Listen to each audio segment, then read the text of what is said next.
I think we're ready. I think we're ready to start the penultimate episode of 2024.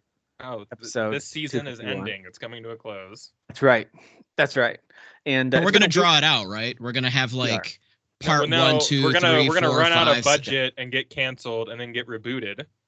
That's what's gonna happen. on a different network. On a different network. Same format. Now that you're saying that, I agree. This is episode 251, part 1. And then next week is 251 Final Reckoning. I don't know. Part 2. Yeah. This is Infinity War, and then that's Endgame. I still think it's funny Mission Impossible did that. They're like Dead Reckoning Part 1, and then they made the second one. They're like Final Reckoning. Like, no one saw part 1, so we're not going to call it part 2. As if the script changed at all. Like, it's going to continue that story, and if you didn't see the first one, you're going to be like, what the fridge is going on here? Absolutely on a cliffhanger. A lot of pieces of still emotion, villains, and everybody. Yeah. Pretty solid movie, by the way. This movie's awesome. Yeah. I like Fallout a lot more, but I like Reckoning a lot. I thought it was very Are both parts out? Are both parts like... No. Okay. Final Reckoning is this summer, I think. Yeah, it's the summer. Oh, okay. Yeah.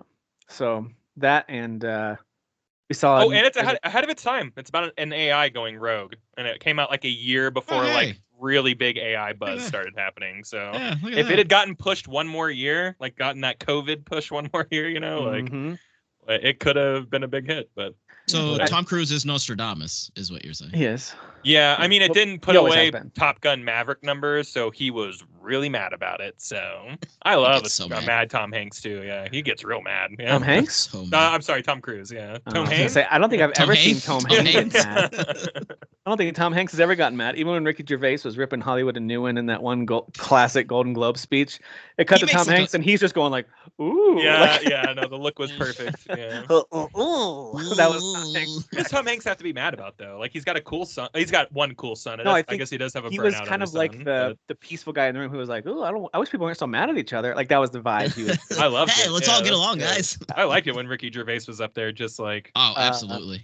Yeah, I watched that about once a month ish. Not really, but like clips of it will come across my feed. I always click on it when it hits my algorithm. So that's right. There's a few videos that the algorithm knows you'll watch this. And I'm like, yeah. I kind of feel like we need a Ricky Gervais moment, like just for humanity, like every once in a while, just like for human beings. I do think that like it should be like about once every 6 months he just calls everybody out. You have to watch it. Like any screen you turn on, like it pops up and you have to finish it before you can go about your. And I'd be okay with that amount of invasiveness just for his truth to get through. So like if the nukes are up in the sky, right, and like the TV does that thing, we're all gonna die, but it's Ricky Gervais. And he's just like, "Hi there, world, you bunch of idiots," and just like really lays into us. Yeah. He would probably close it out with, "And don't forget, when you die, there's nothing after that. There's nothing. There's nothing, and no one will remember dark. you." Yeah. That's absolutely how he would close it out. I'm in. Oh yeah. This is a good idea. Gosh, Ricky's the best. He's great.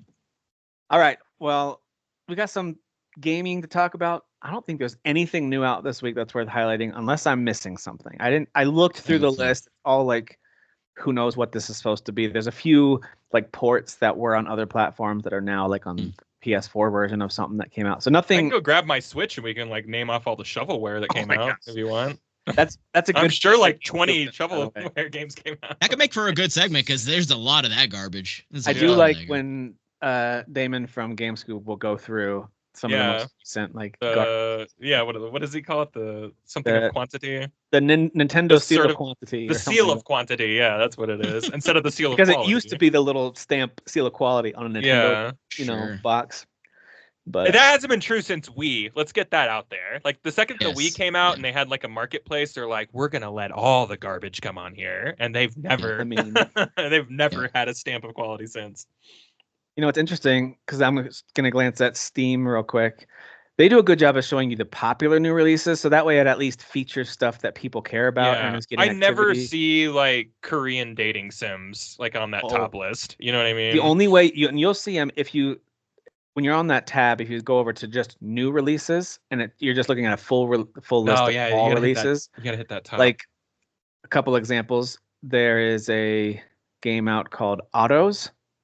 It is a racing game for $4. Okay. I wonder what that's about. It's probably garbage, I'm assuming. What are we racing though? Specific, like what are we racing cars. Specifically? Okay. Oh no, I'm sorry. Autos. Yeah. You know, automobiles. Obviously racing autos. So, but what I don't see is some of the stuff that you do see on the Switch, which is SEO. It's like keyword stuffing, like an old school SEO tactic from like the early 2000s or 2010, where you would just shove all the keywords that you can that are being searched because the algorithm hasn't figured out how to get smart yet. So everyone was getting people to pay them to increase their SEO, and people would find all kinds of ways to keyword stuff on their websites. They're doing that with these games, and it kind of works. I've seen like cyberpunk games that are like $1.99 games on like the Switch, like in the top like most purchased, just because it says cyberpunk. Yeah. So some dummy is like, oh, you know. Yeah. I saw like a Last of Us like knockoff on the Switch. Oh there. yeah, like I forget what it was called, but it's straight up Last of Us, but obviously it looks way worse. I got to give Steam credit. Like most of the games that look kind of like just garbage shovelware here, none of them that I can see are that clearly, like, obviously made by AI with SEO terms. There's a lot of garbage looking games in the recently released list, but sure. None that jump out at me as like this is worth making fun of. They're just small games. Yeah. There's one that Kyle Bossman did a whole episode about where there's like this developer that is like the religious one, right? Yeah. There's like a religious studio that makes these really like awful like $2-3 games that are kind of like stick figure-esque, but like there's like a whole religious like element to them, like that's kind of like underhanded. Like they try to be slick with it. Like you have to actually go in and play the game. And then there was like then they start to get a little more elaborate. Like there was some RPG series in there, like, but it's like that. Yeah, it's like why is this here? And so he turned his life around after that, right? He gave his yes, absolutely. Gave his life to Jesus. Yes. As I'm looking at some of these, there are some that are fun, like Ginger's Letter to Santa, but it's actually like it's a weird art style. It's this 2D, but it's a turn-based RPG. Part of me is like, that's probably fun, actually. Like I don't know. It's probably not that bad. Some of these games could have been on UFO 50, you know? Sure. Man, sure. UFO 50. Yeah. So anyway, so basically all that to say, not really much new, but I figured we could instead talk about anything we are currently or planning to play as we head into holiday break.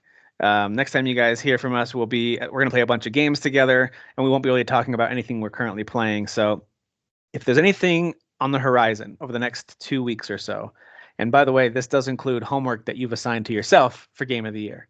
Like you do whatever you want, play what you want for Game of the Year. I've got some on my list to dive into. But so what are you guys currently playing, and what is on your kind of holiday homework for gaming?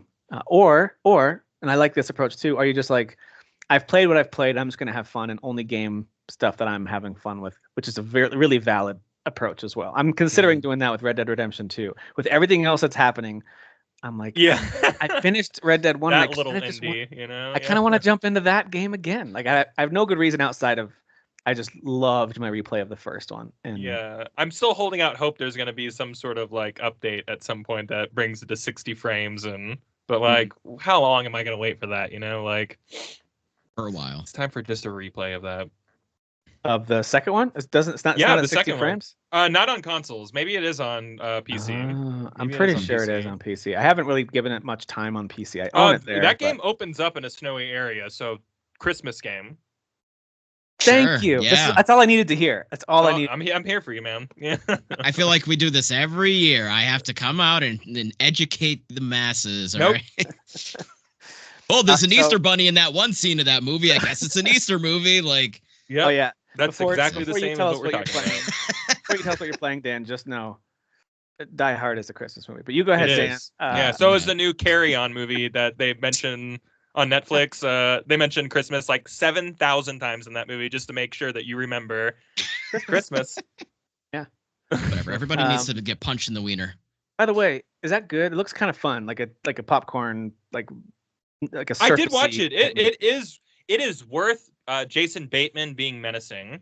It's like, I like Taron Egerton too. Like it's got good. He's good great. cast. Yeah. He's. It's like Die Hard, but like the hero's not like a superhero. You know, like he's just kind of like a dude.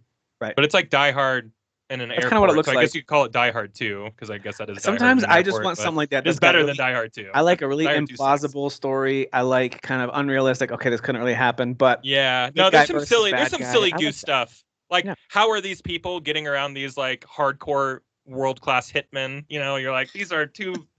This girl who works like the main booth at like the airline to buy tickets to check in luggage. Like, she's like outsmarting like no, of course. you know, of course. Like, it's not gonna happen. You know, she could. Maybe she plays a lot of like Among Us or something, and she has learned. She's really to good at hide identify... and seek. Yeah, you know, she's really good. A lot of Metal Gear. You're right. I'm being judgy. You're right. Y'all are right. Maybe she plays Metal Gear, Kyle. You know, Kyle. She's been training. Oh, so I play Metal Gear, so that means I would be excellent at outsmarting these people. Yes, mostly at CQC. I would die immediately. No, you're good at CQC. No. no. Really good at CQC. I've tried. I'm like, here we go, and I'm stabbed 3 times already. I'm like, what? Oh God! You try to do one block, but you hit yourself in the face, and then you're out. Yeah. Dan, what are you currently playing, and what are you planning on diving into for holiday break, whether it's Game of the Year related or not? Oh man, what am I playing? Indeed, I'm in the depths of metaphor.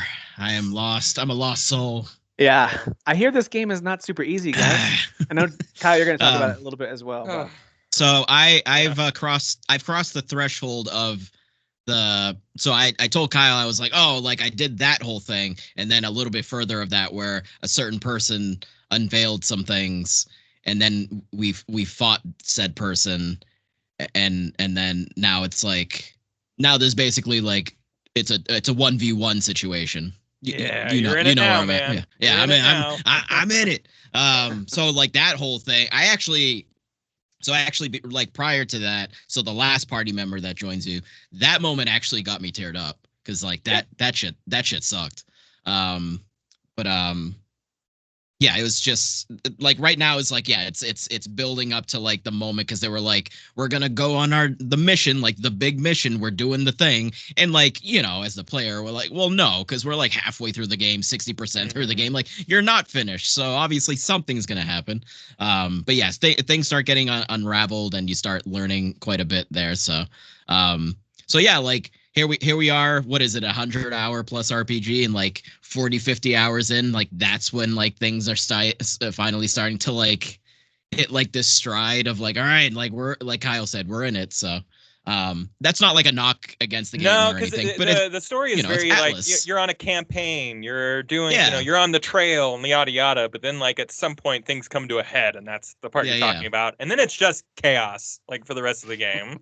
I've been waiting for the chaos. I've been waiting for the chaos because so like there's been moments in like the campaign where like I like these moments a little more than these moments. Some are just like. The quiet moments sometimes were like a bit too quiet, but also like I'm the kind of weirdo that again like I was sitting there grinding a bunch of levels, which in the long run seems like it'll pay off. But you know, it's just sometimes it's just like it's just too quiet because I'm just like doing that too much, and I'm like, all right, now I'm just kind of getting a little bored because I'm just like doing the same thing. Even though again I do like the structure of grinding levels in this game. It is nice that you can just on a dime switch what you're doing, being like, I'm done doing this. You know, I'm gonna focus on this now. That is nice. As long as you play your cards right, like because early in the game you're like, oh man, I'm running out of like MP so fast. Yeah, MP's like almost never a problem from where you're at going forward. So it probably hasn't been for a little bit. But yeah, the MP grind at the beginning of this game feels a lot harder than the middle of the game, and then the end of the game is very hard. Like the whole third, like all the optional stuff, everything is just like dialed up to 11. I'm like, what? Yeah. So you're gonna thank yourself that you did all this grinding because I didn't stop and grind too much. Okay. I did every once in a while, but like I should have been doing it way more. Especially if you're ending like a day or a voyage into a dungeon with a lot of MP left. Man, just dig your heels in and just use up what you got and get everything you can because you're gonna need every morsel of experience by the time this game is wrapping up.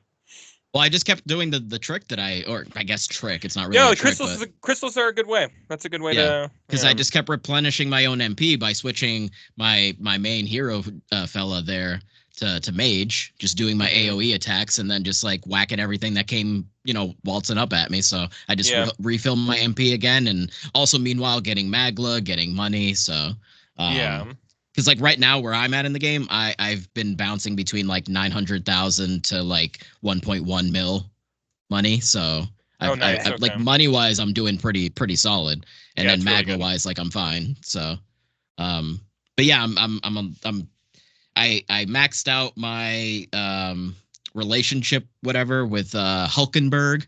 You know, is she your first? Yeah. First 8, yeah. How's your attributes going? Cool. How are your like courage and wisdom, and where are you at on that? I maxed out courage, so courage is done.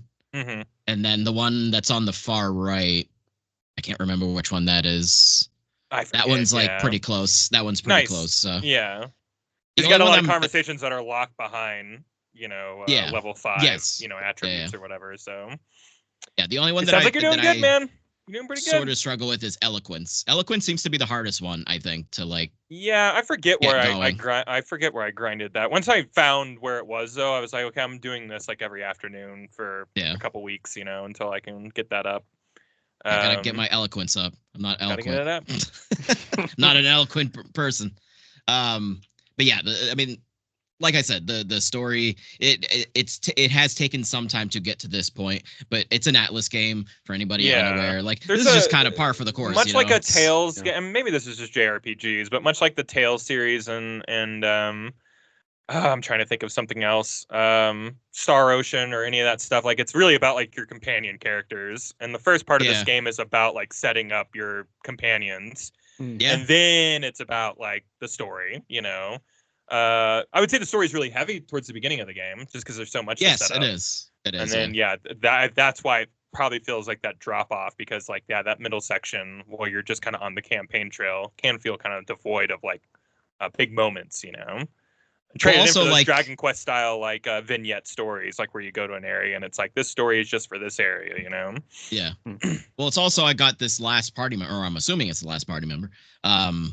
Like again, halfway 60% through the game, it's like that's pretty crazy. Like that's pretty deep into the game to be getting I still feel like getting a party member. You get your full cast really quickly, and to get that last guy dropped into the last half of the game, it's just like, oh god. Wow. Okay. But that's still like a really cool moment, and just everything that's been unraveling here in this middle section has been really cool, and now I'm just. Yeah, like I said, now we're sort of in a 1v1 situation, and I'm just looking to see how things played out because, their final mission there didn't go the way that they wanted. So you're gonna hear that term a lot going forward. This is it, the final.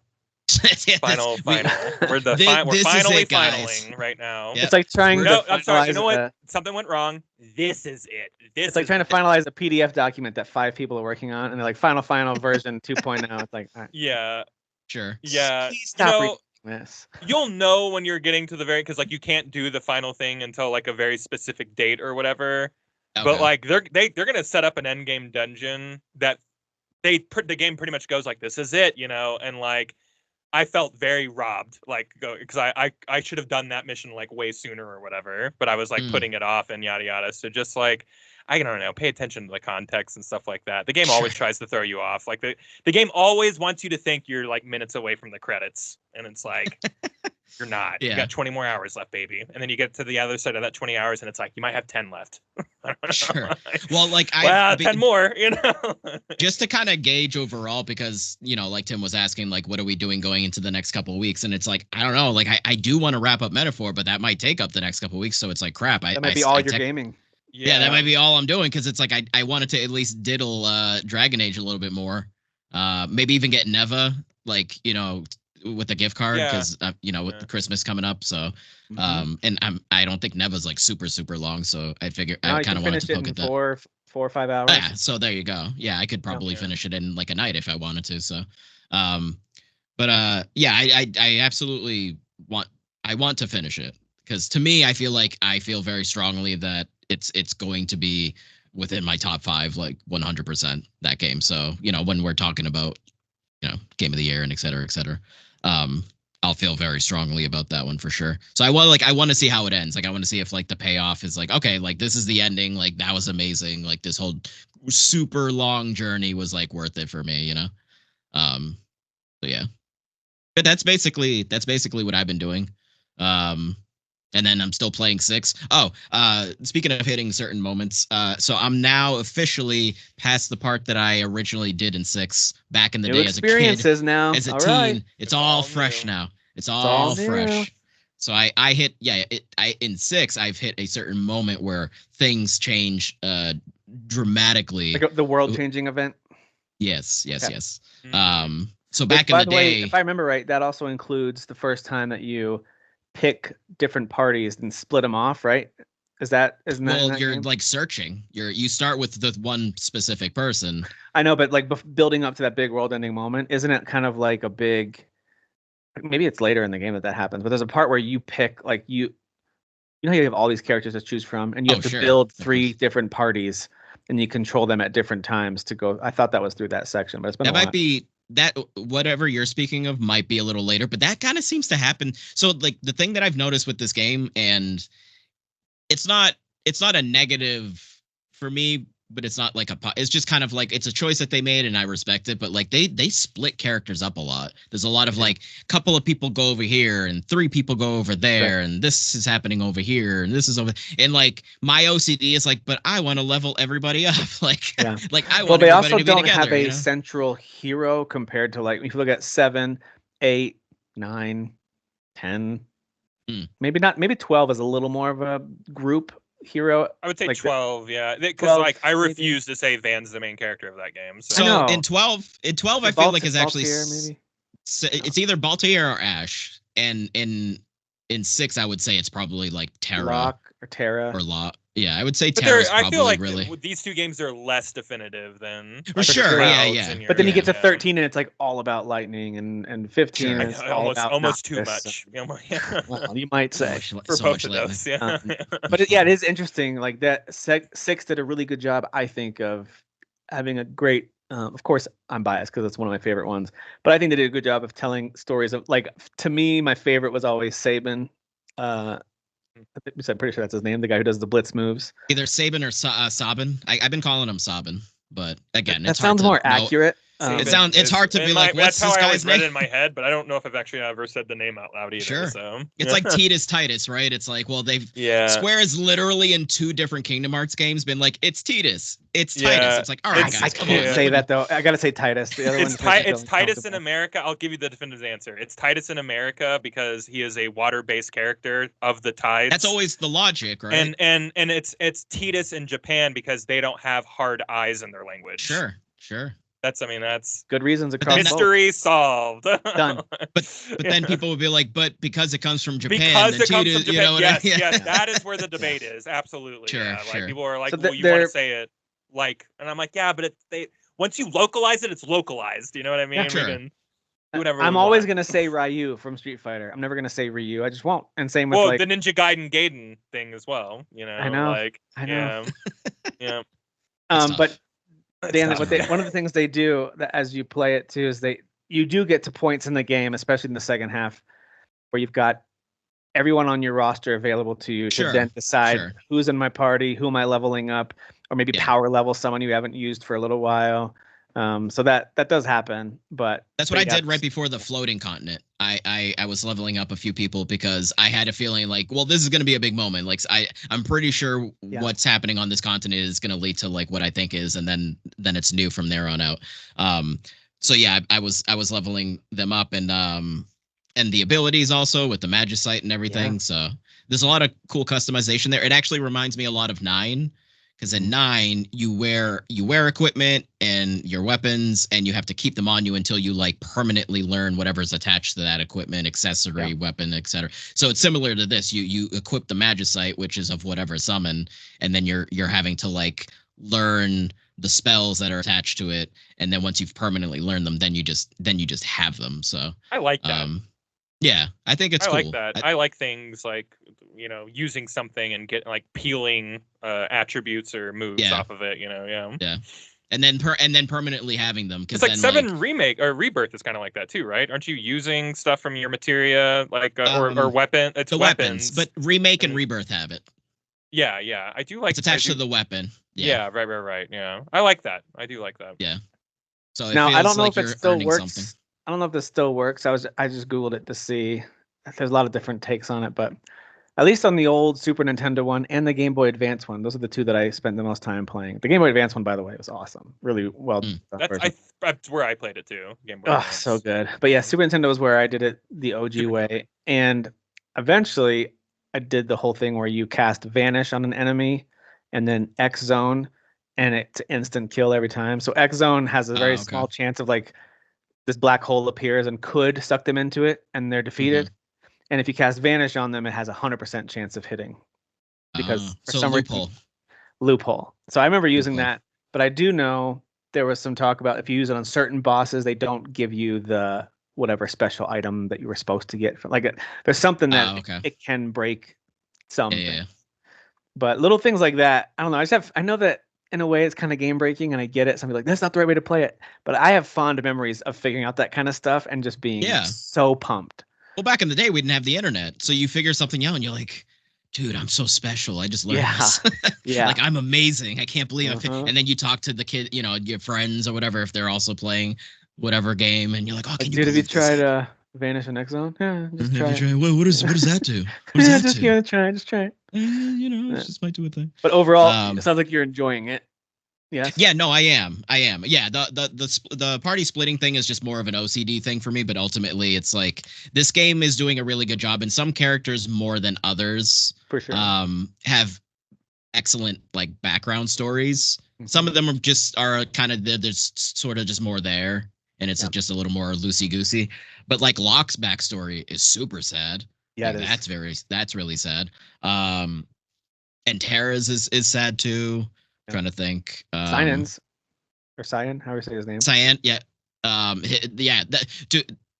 forgot that Kefka did that, and I was like, oh my god. Like everyone is just so it's like, and then he goes running back in and he's like, oh my god. Cyan's is really is a huge bummer. Yeah, there's just a lot of sads. Yeah. A lot of sad stuff. Kefka is he's kind of a piece of shit. He's not a nice fellow. Kind of. Well, maybe he's just misunderstood, we don't know, He's just a sad clown. He's that payaso or whatever that song is. What is that song about the sad clown? He's that guy. Pagliacci. Sure. Yeah. What is that? Yeah, I know what you're talking about. Yeah. Yeah, I don't know. But that song, that's Kefka. But yeah, Kefka's awful. He's terrible. He's not quite. See, this guy is more like manipulative and calculating, right? That's why I like Sephiroth, even though people are always just like mama's boy, but it's like he's manipulating Cloud. Hey, some of the best villains in history were mama's boys, so that's true. Yeah. Yes, exactly. Speaking of Cloud, Vader, come on. Speaking of Cloud, this came in today. Finally, awesome.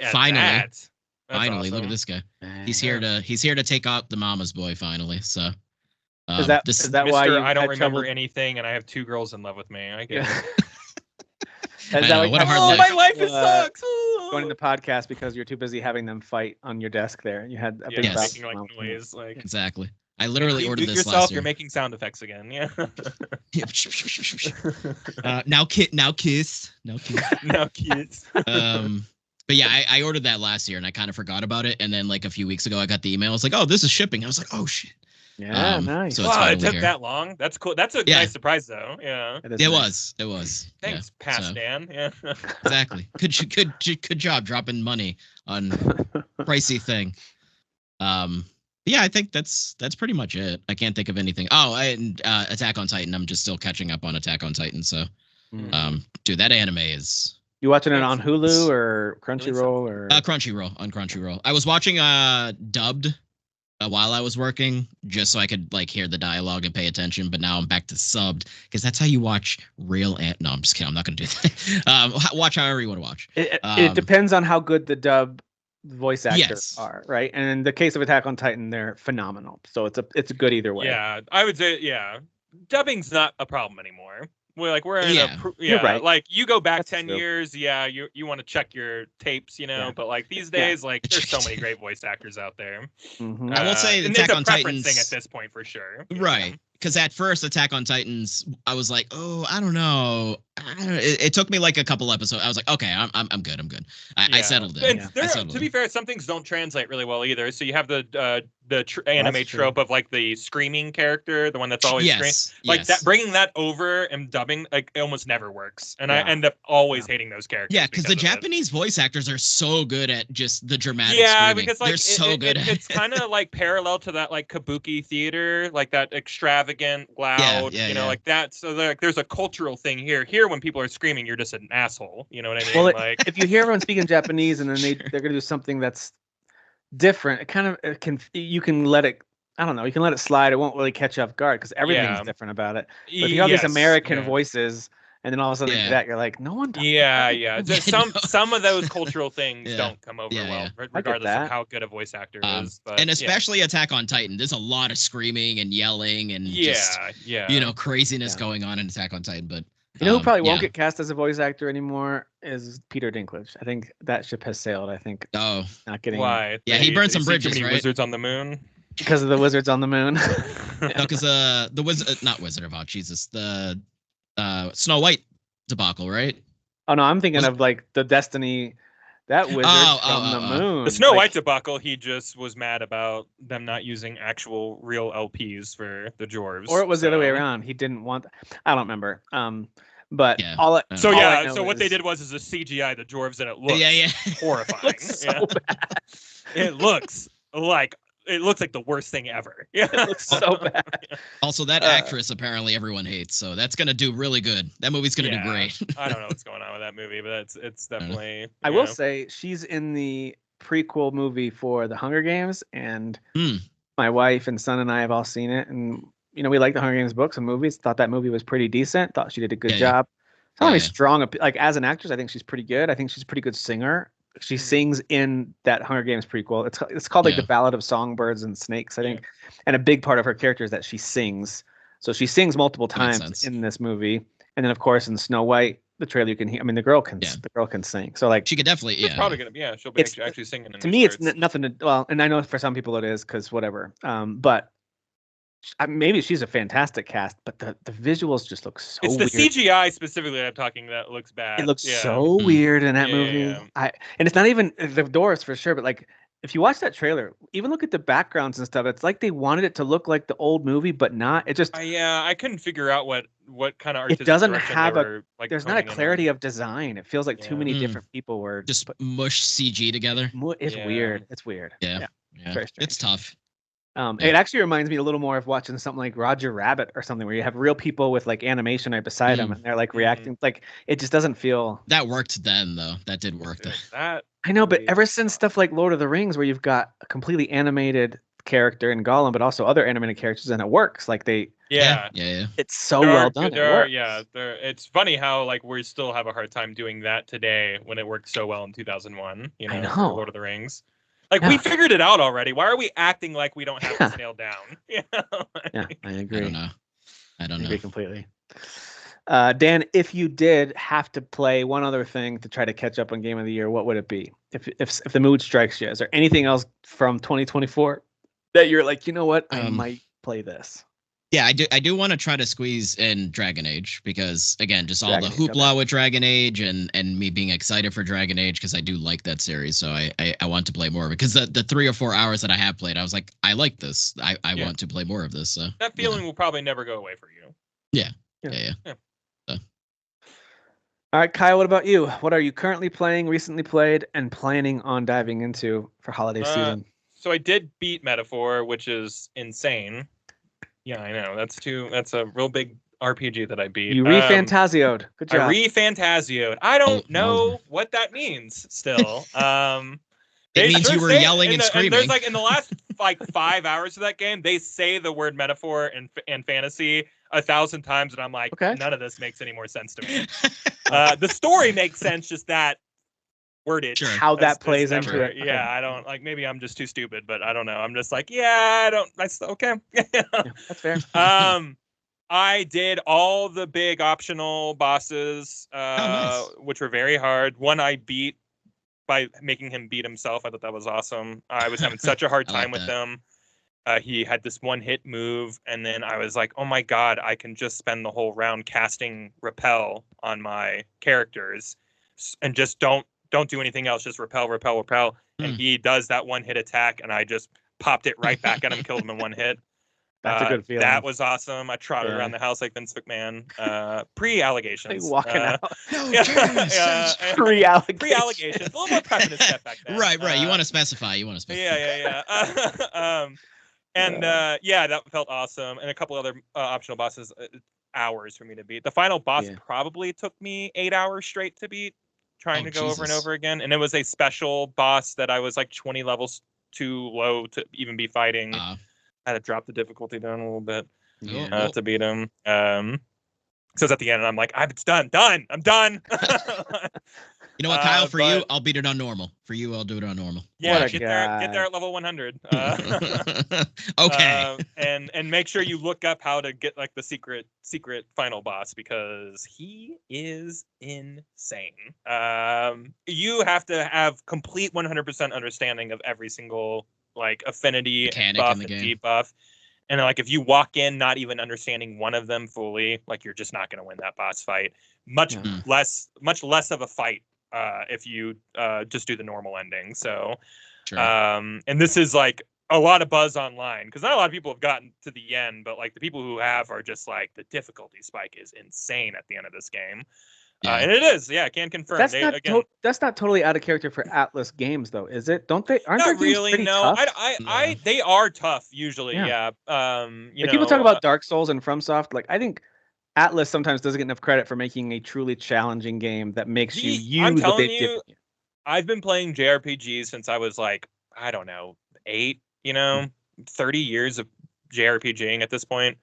I've never experienced difficult bosses like this in my entire life, ever. It's SMT is usually the tougher. SMT is usually and tends to be way harder than Persona. And I played and almost beat SMT 5 earlier.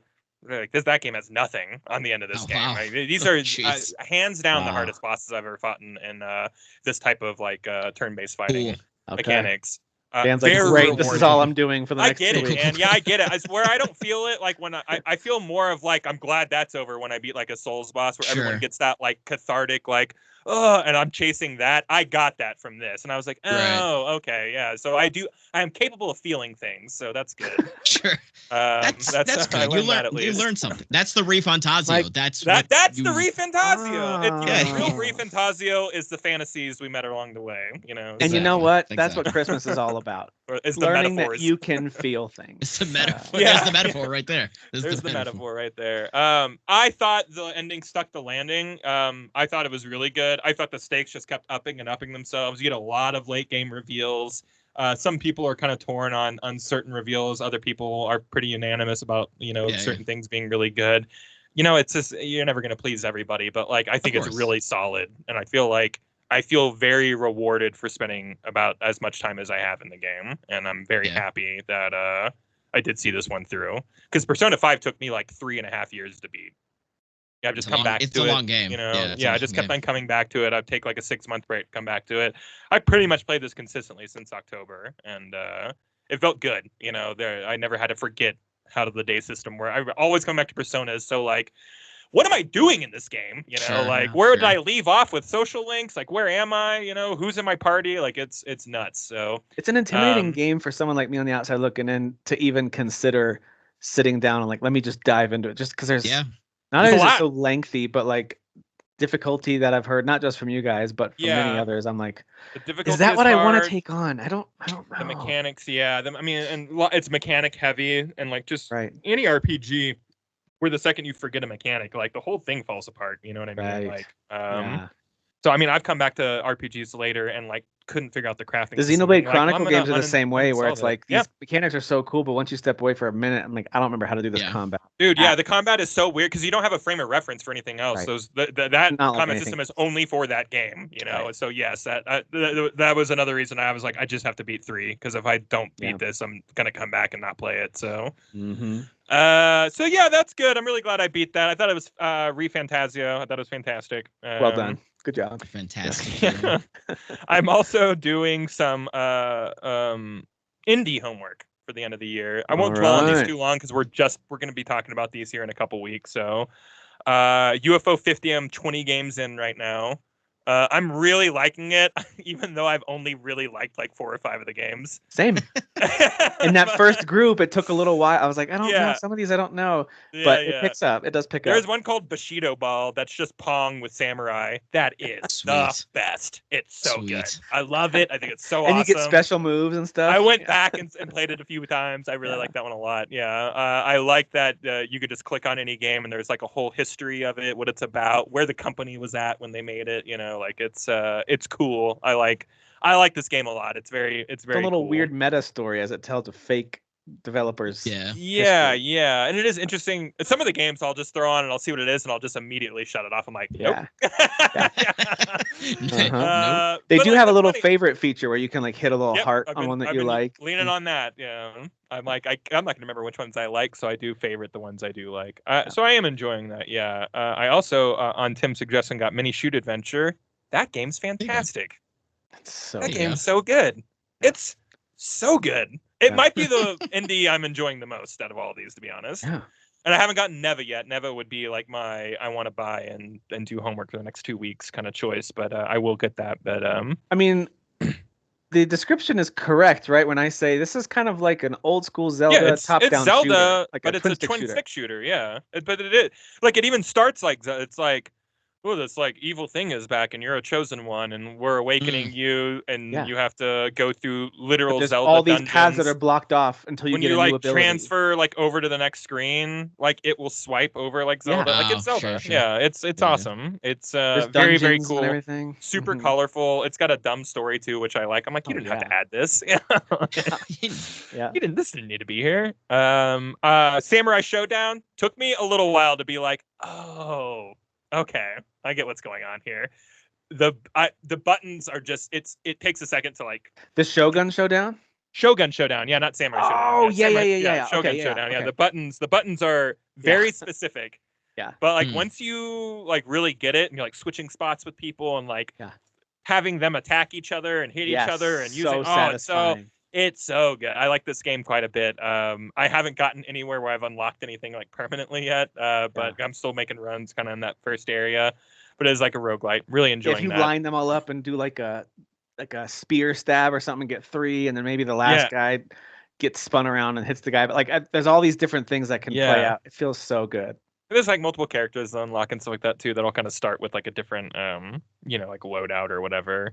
Yeah. So yeah, that's been pretty cool. I also played. I didn't write this one down. What's that British game? I'm so glad you're here. I'm happy. The one I was talking about in chat. Yeah. I've heard good things about this one. I think it's called Glad You're Here or something like that. Glad You're Here, something like that. Yeah. I don't have any thank goodness idea. You're here. Yeah, thank goodness you're here. I have no idea what to do in this game. This is one of those like not Kyle games that are like an adventure, go around punching things and just see like how to interact with stuff. It's basically like the Goose Game, but like you're a British guy. Game, I love the art style. I love British. The comedy. Like there's all this like Tim and Eric-y like cut to commercials and like ad placements, and like the humor is very at sometimes dry, but at sometimes kind of stylistic too.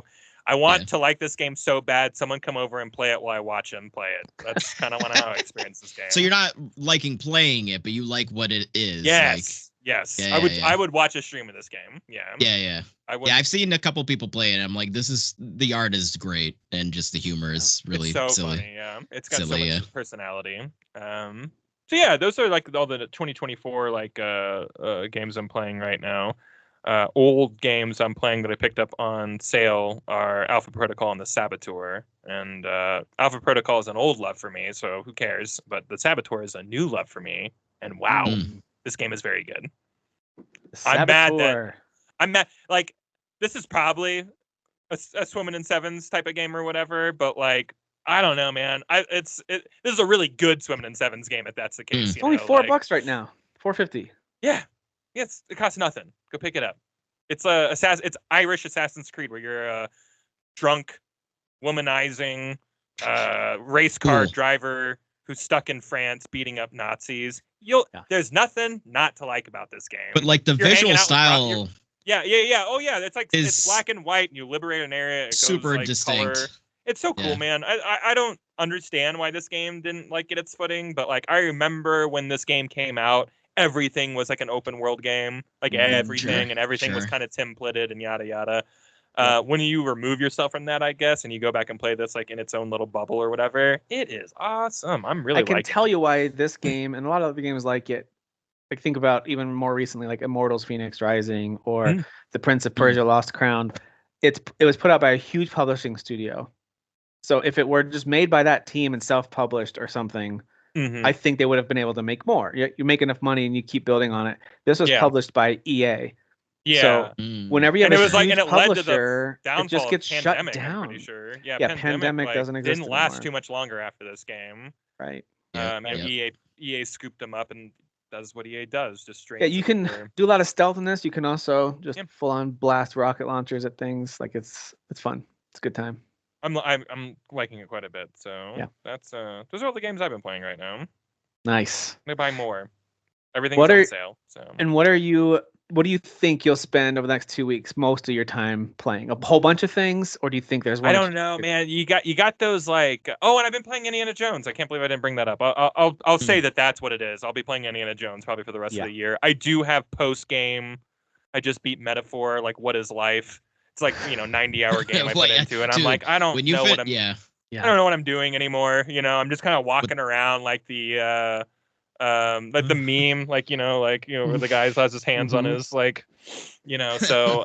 on his hips and stuff like that. I just don't know what to do. I'm Quentin Tarantino walking in different rooms, just like looking around, or like I don't know. Pablo Escobar sitting on the swing alone. Any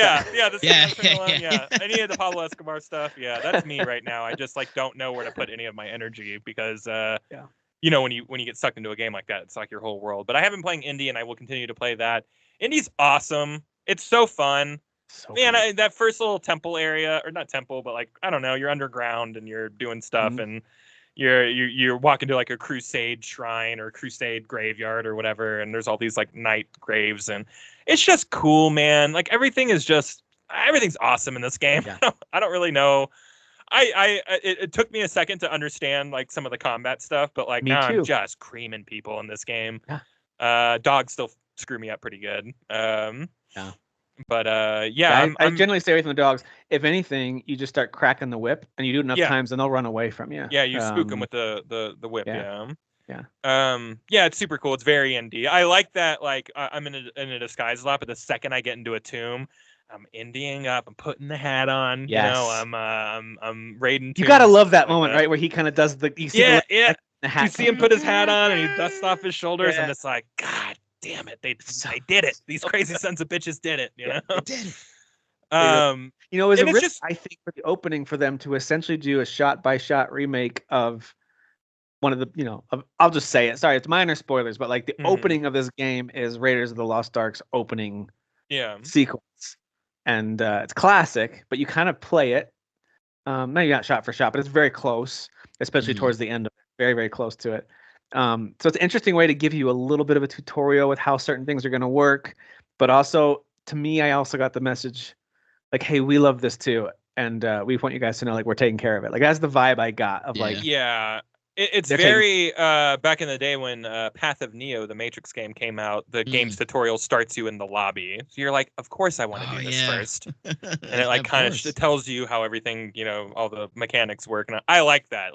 We're gonna let you learn all the things within a bubble of something familiar. Yeah, that's smart. So it was a good way to start that off, because things.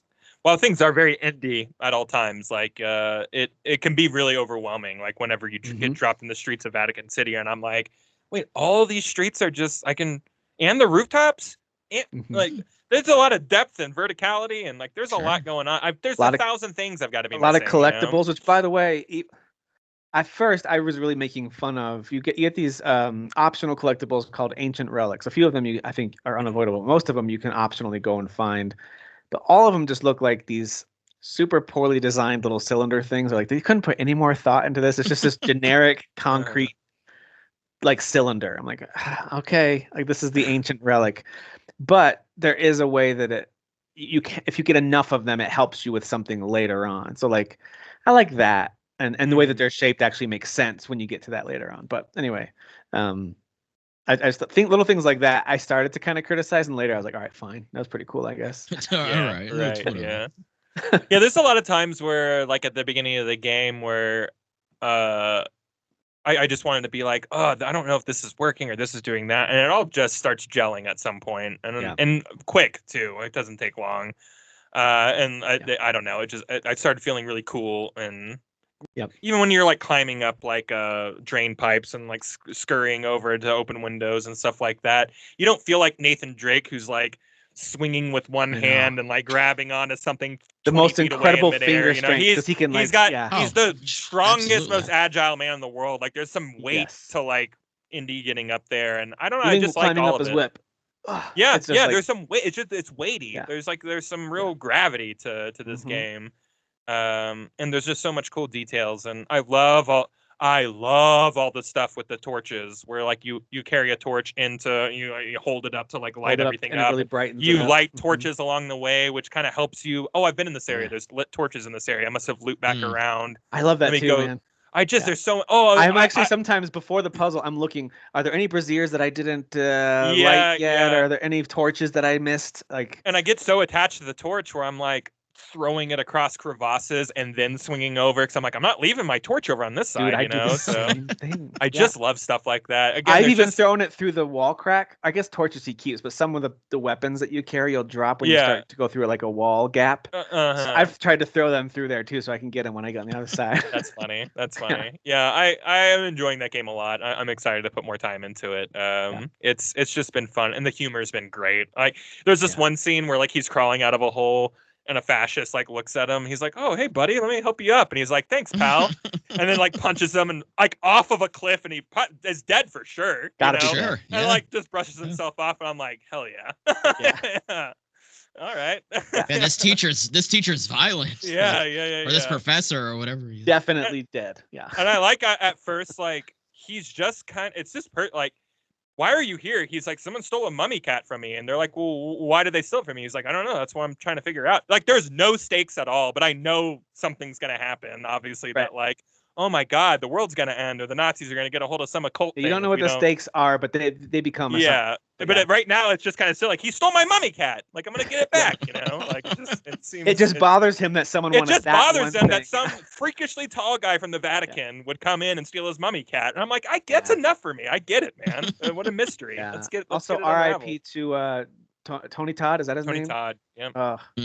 He's great in this though. Like I mean, his character is very one note, so it's not like he's in there putting on a big He feels like a Bond henchman to me. Yes. Like now the main villain that you get to meet, that guy really gets to ham it up. The guy who did the performance, I looked him up too. I was like, man, this guy's having way too much fun as this villain. So yeah, he does a good job too. But I got to tell you, I'm blanking on his name. The guy who does Harrison Ford's voice, the main actor, Troy Baker. I mean, he's great. It's stellar.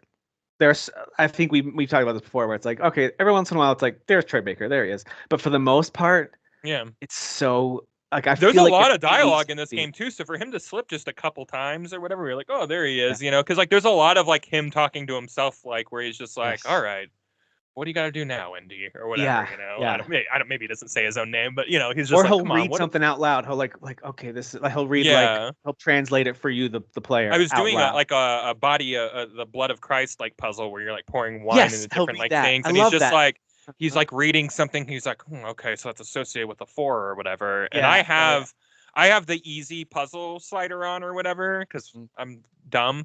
That all that really does is you still have to figure everything out on your own, but like at that specific part, he'll say the number I have to turn that one to out loud, so I don't have to like run back. That's a nice touch. So, but it doesn't come up and say "for you idiot." No, it doesn't. Like there's no on-screen prompt. It's just Indy going, "Oh, I need it. This is blah blah blah. I need to put this to 4." And honestly, Kyle, the only thing you're missing out on is opening up your inventory and turning, like, looking at the picture or going back. Like you don't have to do that stuff. No. By the way, I didn't mention this last time we talked about it. The way they use the camera in this game is super fun.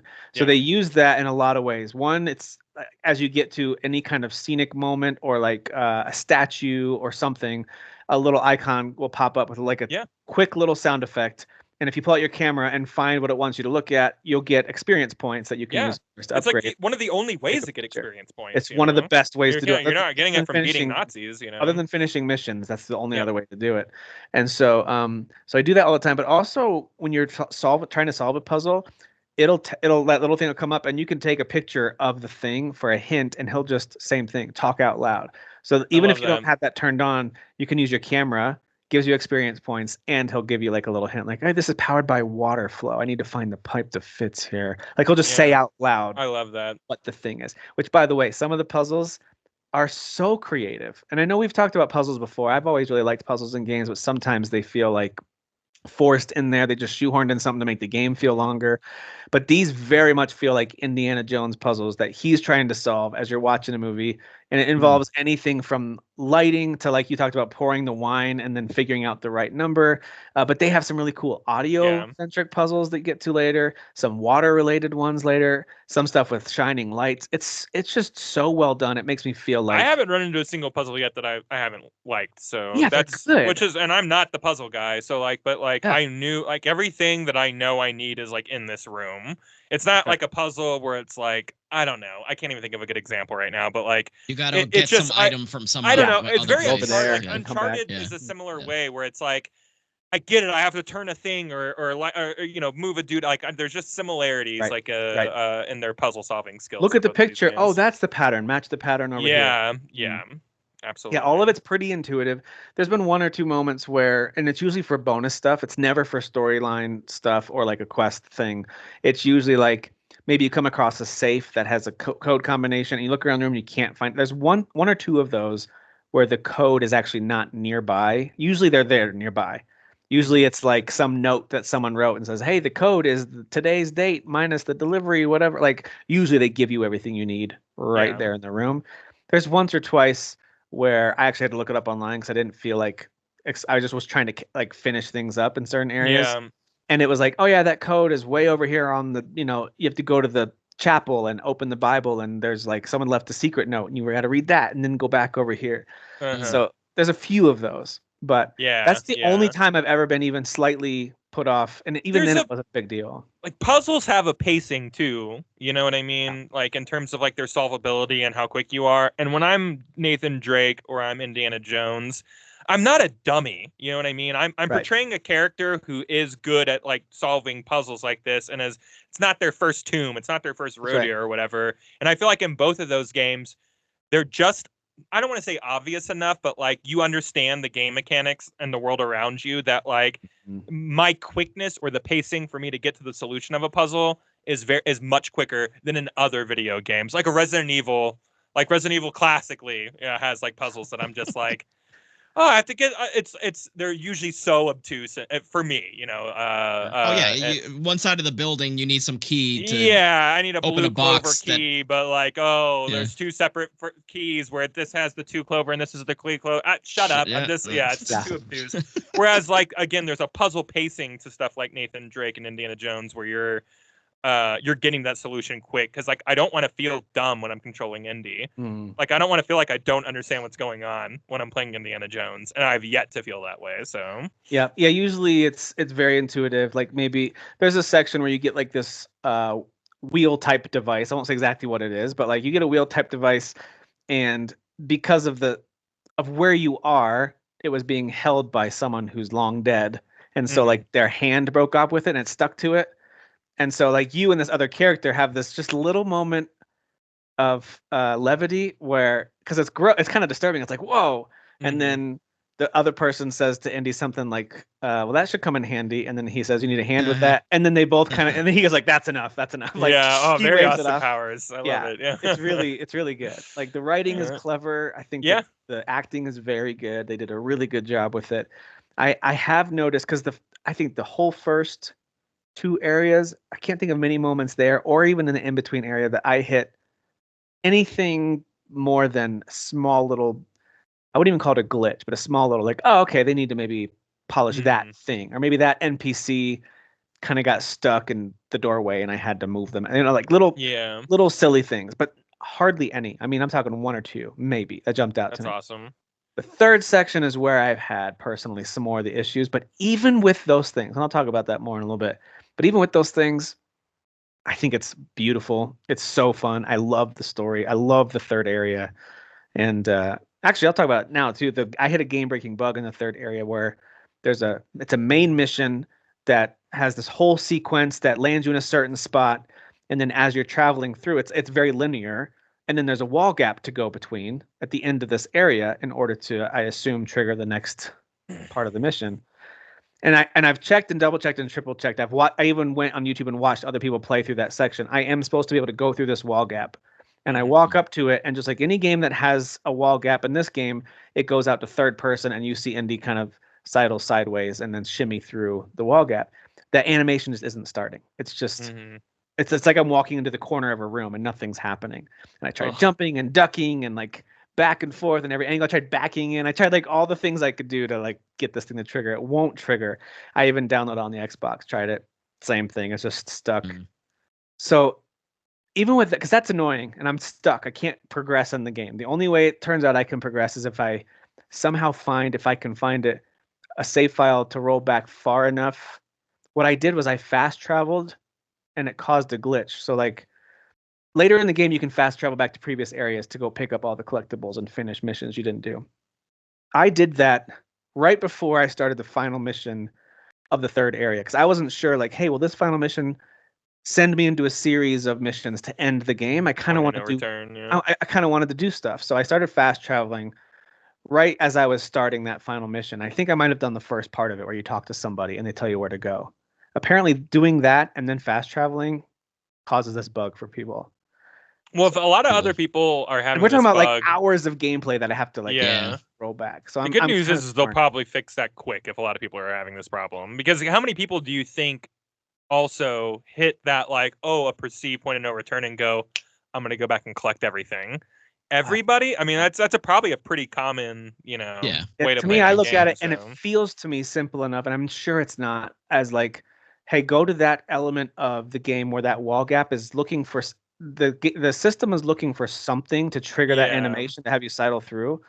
I don't know what it's looking like. Just make it much more open. Like, hey, anytime a player in any status comes to this wall, let that animation happen. Like I don't know if it's that simple, but I don't either. But this is a pretty common game bug in terms of like a progression bug. I mean, I can think of like Enter the Matrix. Like I had this bug with similar thing where you're just trying to activate a door and it's supposed to like start a cutscene or some kind of animation. It just doesn't. The original Dying Light. I had a similar.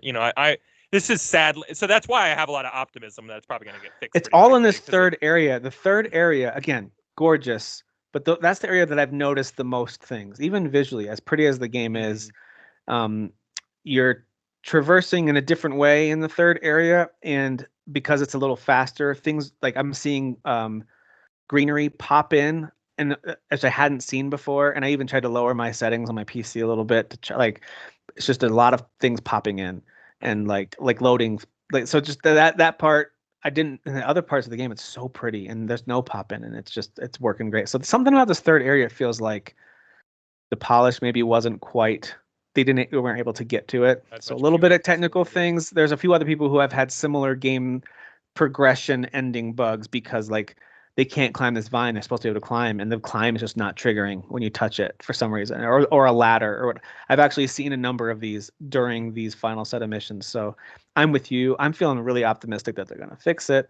And then the more I thought about it, the more I was like, hey, worst case scenario, I'm just going to roll back my save and I'll redo those collectible things later. Like it's fine. And I'll just redo the mission.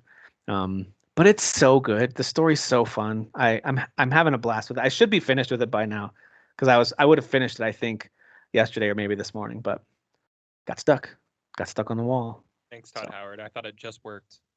It also it's Todd Howard's fault. Work. Yeah, it is Todd Howard's fault. Yeah. Todd. Maybe if Indy were as small as Todd Howard, he would have fit through that wall gap, no problem. But you know what it is? It's because of all this, height debacle. Yeah, he actually went back into the code and he messed it up. So that's what it did. Yeah, I don't usually like first-person melee. I'm loving even like the little boxing side missions you can do. That's cool. Some cage fighting missions or something. Yeah, there's those kinds of things, and all of it's optional. You don't have to do that stuff. But I recommend doing as much of the optional stuff as you can. Maybe not as much the collectibles unless you really want to. You can do those. But any of the side missions, I forget what they call them, these little side quests you can do, I think those are all worth it because they all have some element of story to them. That's cool. That's worth doing.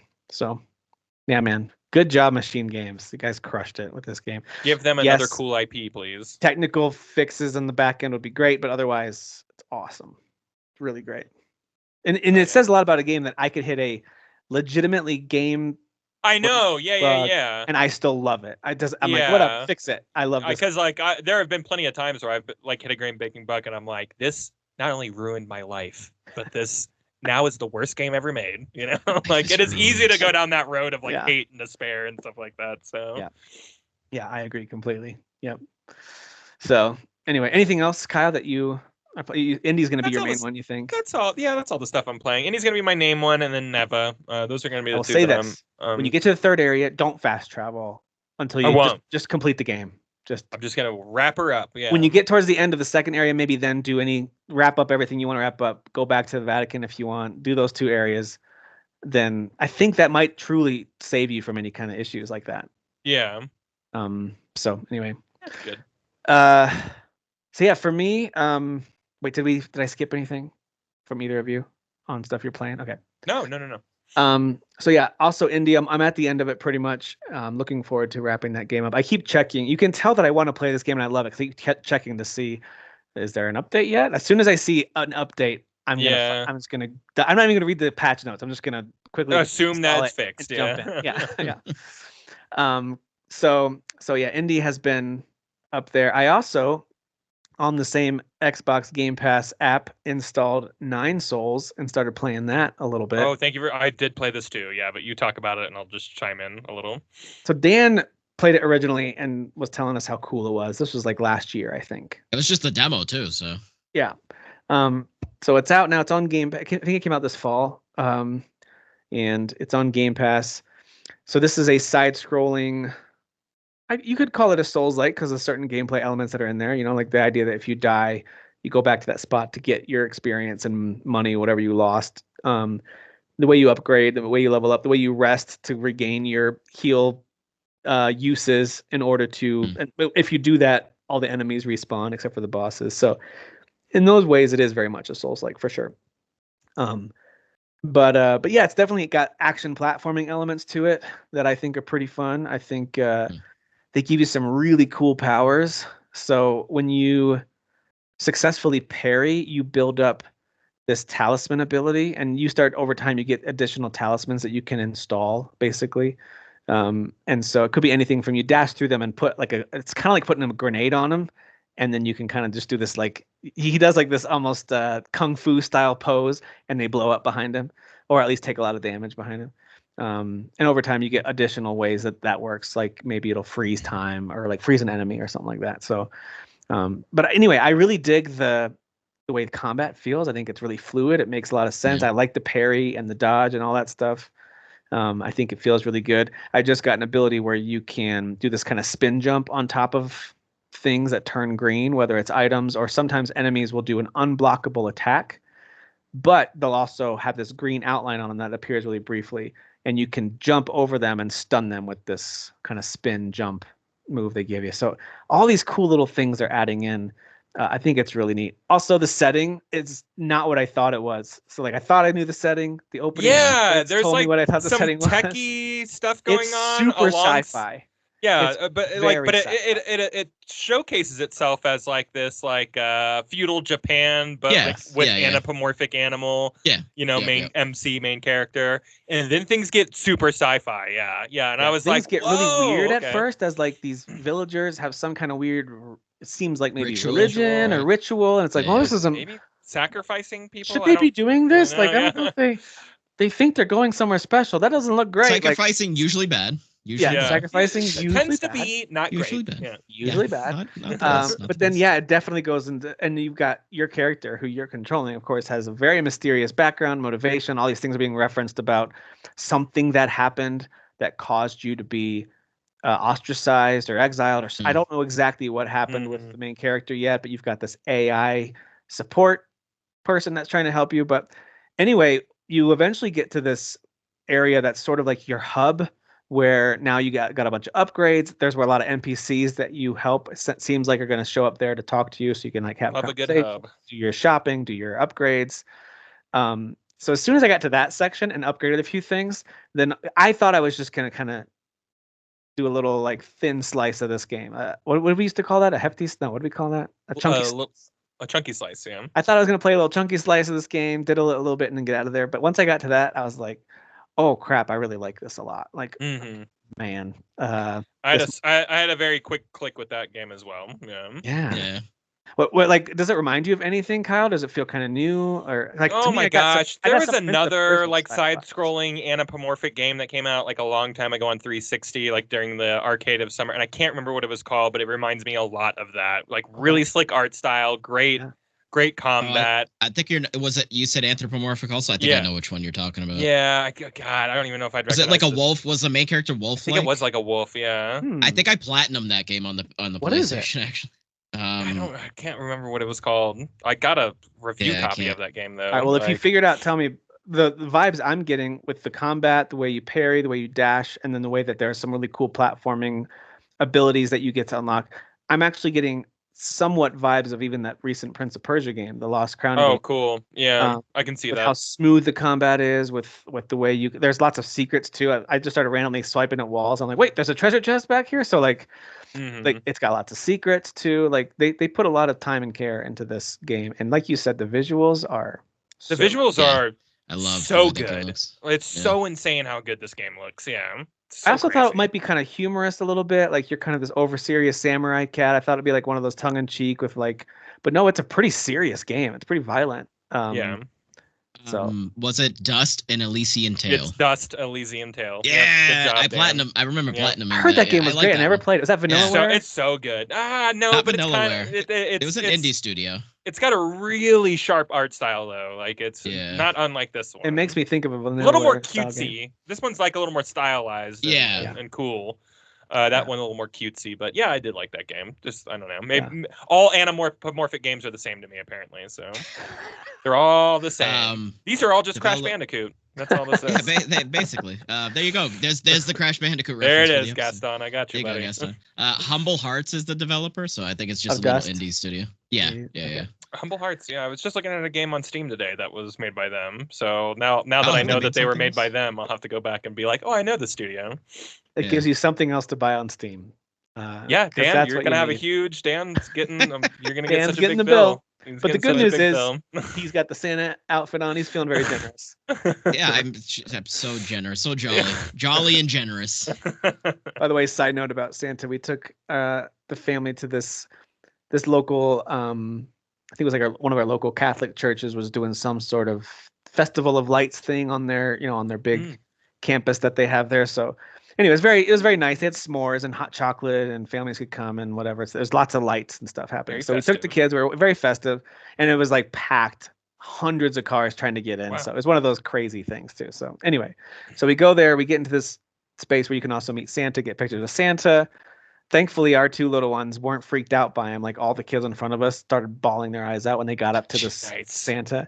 But like part of me was like, dude, at least grow a mustache for this, because he had clearly a fake beard, which is fine. Not everyone should grow the big beard. I get it, but he didn't at least grow something. So he had a completely clean shaven face, and he had tried to use some kind of adhesive to put a very fake mustache, and it kept coming off. So like half the time it's falling down as he's talking. I'm like, this looks so much worse, dude. Like just like. I don't understand. Like draw it on. I don't know what to tell you. Like it doesn't look good. Like this try thing. Ugh, it does not look good. Dan looks more like Santa right now than this guy did. Thank you. You are very welcome. Yeah. So 9 Souls absolutely rocks. This is the kind of game too that I'm kind of wondering, like, do I want to just buy it on Steam so I have it on my Steam Deck? I feel like it'd be a great Steam Deck game, but it's on Game Pass. So I'll probably save the money and just play. I am going to save the money, but this would be a game that I would buy if it weren't on Game Pass. Great. So good job, Game Pass. You stole another sale. Good job. Way to go. Good job. Or if Steam Deck would just make Game Pass somehow natively work there, I could download games. That'd be amazing. Thank you. Yeah, let's do that. Let's do that, please. So yeah, played some 9 Souls. Enjoyed that one. I also I've already bought a few games. And not even on the Steam sale yet. So CD Keys also had a sale. And I know that it's a little shady what they do. CD Keys, Green Man Gaming, but they've got a bunch of sales too. I think I ended up spending about $17 to $20, somewhere in that range. I can't remember the exact amount. And he got 47 games. I got a lot. So I got $11. Devil May Cry 1 through 4. Yes. So in the HD collection as well as the 4 special edition. I got Okami HD. Yeah, I nabbed that too. I had to. Once they announced the second one, I was like, I have to finally sit and really play through this whole game. I have to. You're gonna love it. It's so good. It's like a 26 gig install on PC, so I imagine it's gonna look pretty good. It almost beat Zelda for Game of the Year it was nominated against Twilight Princess. Well, Twilight Princess outdid Zelda. Yeah, I could see it. I've never played it. Yeah, I want to play this one. I got Lamplighters League, which I know that dev got canned because that game didn't perform super well. But I like where that money goes. I don't know. Yeah. Probably straight to the corporation that I hate. Some rich guy on his yacht's like. But no, because I bought it on CD keys, so it's going to someone who probably pirated it and sold it to me. That's true. I'm guessing. No, I also got the Lost Eidolons. I have that too. Yeah. It was super cheap. It's on a really steep. It's a Fire Emblem like, right? Yeah, like more of a gritty Fire Emblem. Yeah. I bought that on sale a long time ago and never started. I need to start that game. And then I downloaded a demo. There's a whole bunch of demos I want to try. And I'm with, I think Kyle said this probably a few months ago as we were talking about demos. Like, for the most part, not interested unless it's a game that I'm trying to decide whether or not I want to buy. But I don't want to just play a bunch of demos for the sake of trying out a bunch of games that I'll forget. So I do that sometimes. I'll play too many and then forget most of them. And I'm like, why did I spend my time playing all these demos? So I'm trying to it's a good way to look at it. But there's a game that's called Conscript that looks pretty awesome. Because I've heard of this game, but the demo for it looks really cool. It's during the World War I, and it's this survival horror kind of game. But it's a very kind of pixel art style. It's an isometric view, very lighting based. It's got a really cool art style. I think the art style looks really great. So Conscript looks awesome. Don't know if it's any good. The reviews on it are decent from users. It's by Team 17. Yeah. Somebody one of the streamers that I tend to watch in the morning pretty often. He played and beat this. It's hard. It's a challenging game. It does look tough. It does look tough. It's tough. So I grabbed the demo to see if I like the gameplay. I'm okay with a hard game if I like how it plays. I'm sure you're the same way too. It's like I don't mind a challenge. If I'm enjoying the gameplay, then bring it on. But if this is very unique. This is very unique. It's got a cool look to it. So grab that too. And last but not least, I did I think I talked about this, but just wanted to reemphasize that I completed not only all of the Red Dead Redemption story, but also Undead Nightmare, which I had not finished before. Man, those games are so good. I say those games because Undead Nightmare feels like its own separate game. It's a smaller game, but it's its own separate game. But those games are so fun. The first Red Dead holds up great. The remastered version looks really, really good. The cutscenes, in my opinion, are on par or better than most story-based cutscenes you'll see now. Like, no offense to all the modern games that are coming out now, but if Rockstar, for example, and there's a few others that are up there with them, their cutscenes back then were so high quality they still hold up now, which is nuts. So I love that. And Undead Nightmare, just like the first Red Dead, honestly, the second one, and then now Undead Nightmare 2, they have an epilogue approach to once you kind of finish a storyline, there's a way you can continue your exploration and all the stuff all the challenges and all that stuff. Undead Nightmare has a cool way of doing it, but I will say because of the way have you played it, Dan? Have you finished Undead Nightmare or played it? No, I remember starting it, but I never did finish it. There's a bunch of outfits you can unlock by doing different challenges in Red Dead Redemption and in Undead Nightmare, and so there's all these cool outfits you can unlock. But in the epilogue, because of the way things change, it's hard to say outside of that without giving too much away. It's worth you experiencing for yourself. What exactly the epilogue is, but it's a different set of outfits. So if you want to 100% the game, you can't do that last mission until you complete all the outfit collection and then do the last mission of Undead Nightmare. But man, what a freaking good game! It's so fun. I mean, that's I almost feel like just that template would work for any zombie game. Just have it. I'm surprised there aren't more open world games like that where you can kind of just roam around. There's a story, and then it's just these massive open areas, these open fields, and just crowds of zombies, just overwhelming you. I don't know. Well, that's why I loved State of Decay, and the second one didn't do it for me quite as much. But to be fair, I have not played it since like launch month, and I have that was one of the. It's gotten way better, but that was one of like the first games I actually tried when I got the Series S, and I actually liked it. I was actually having a lot of fun with it. But then of course, like, you know, other things happen. So I was like, all right, well, this was fun. You know, this is, you know, experiencing something I hadn't played yet because I didn't have an Xbox. But no, it actually was pretty fun. So yeah, I enjoyed the first State of Decay for sure. It was kind of a surprise hit. And the second one I did have some fun with, although it was pretty janky and clearly not polished. Like I was having a lot of technical issues with it. But I think they've cleaned up a lot of that stuff. I should just try it again. Yeah. At some point. But anyway.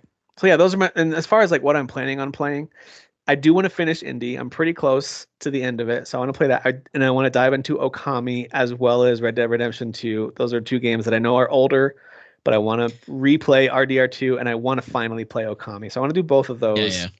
Yeah. But as far as like new stuff, I want to put more time into Path of Exile 2. It's not a game that's going to be eligible for Game of the Year because it's early access. But I was looking at it. There's a pretty awesome list of early access games that I want us to highlight during our Game of the Year episodes, just to say, hey, these aren't fully cooked yet, but man, they're really good and they're worth celebrating and highlighting.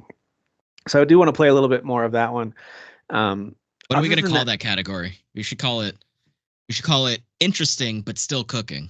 Still cooking. Yeah. Still cooking. Best game that's still cooking. So, but as far as like new things for 2024 that do I want to spend a little more time with, so I have a little more to say about it, or at least something to say about it. The only one that's sort of on my radar that I'm looking at is the Like a Dragon Infinite Wealth. And I hesitate because I never finished the first one.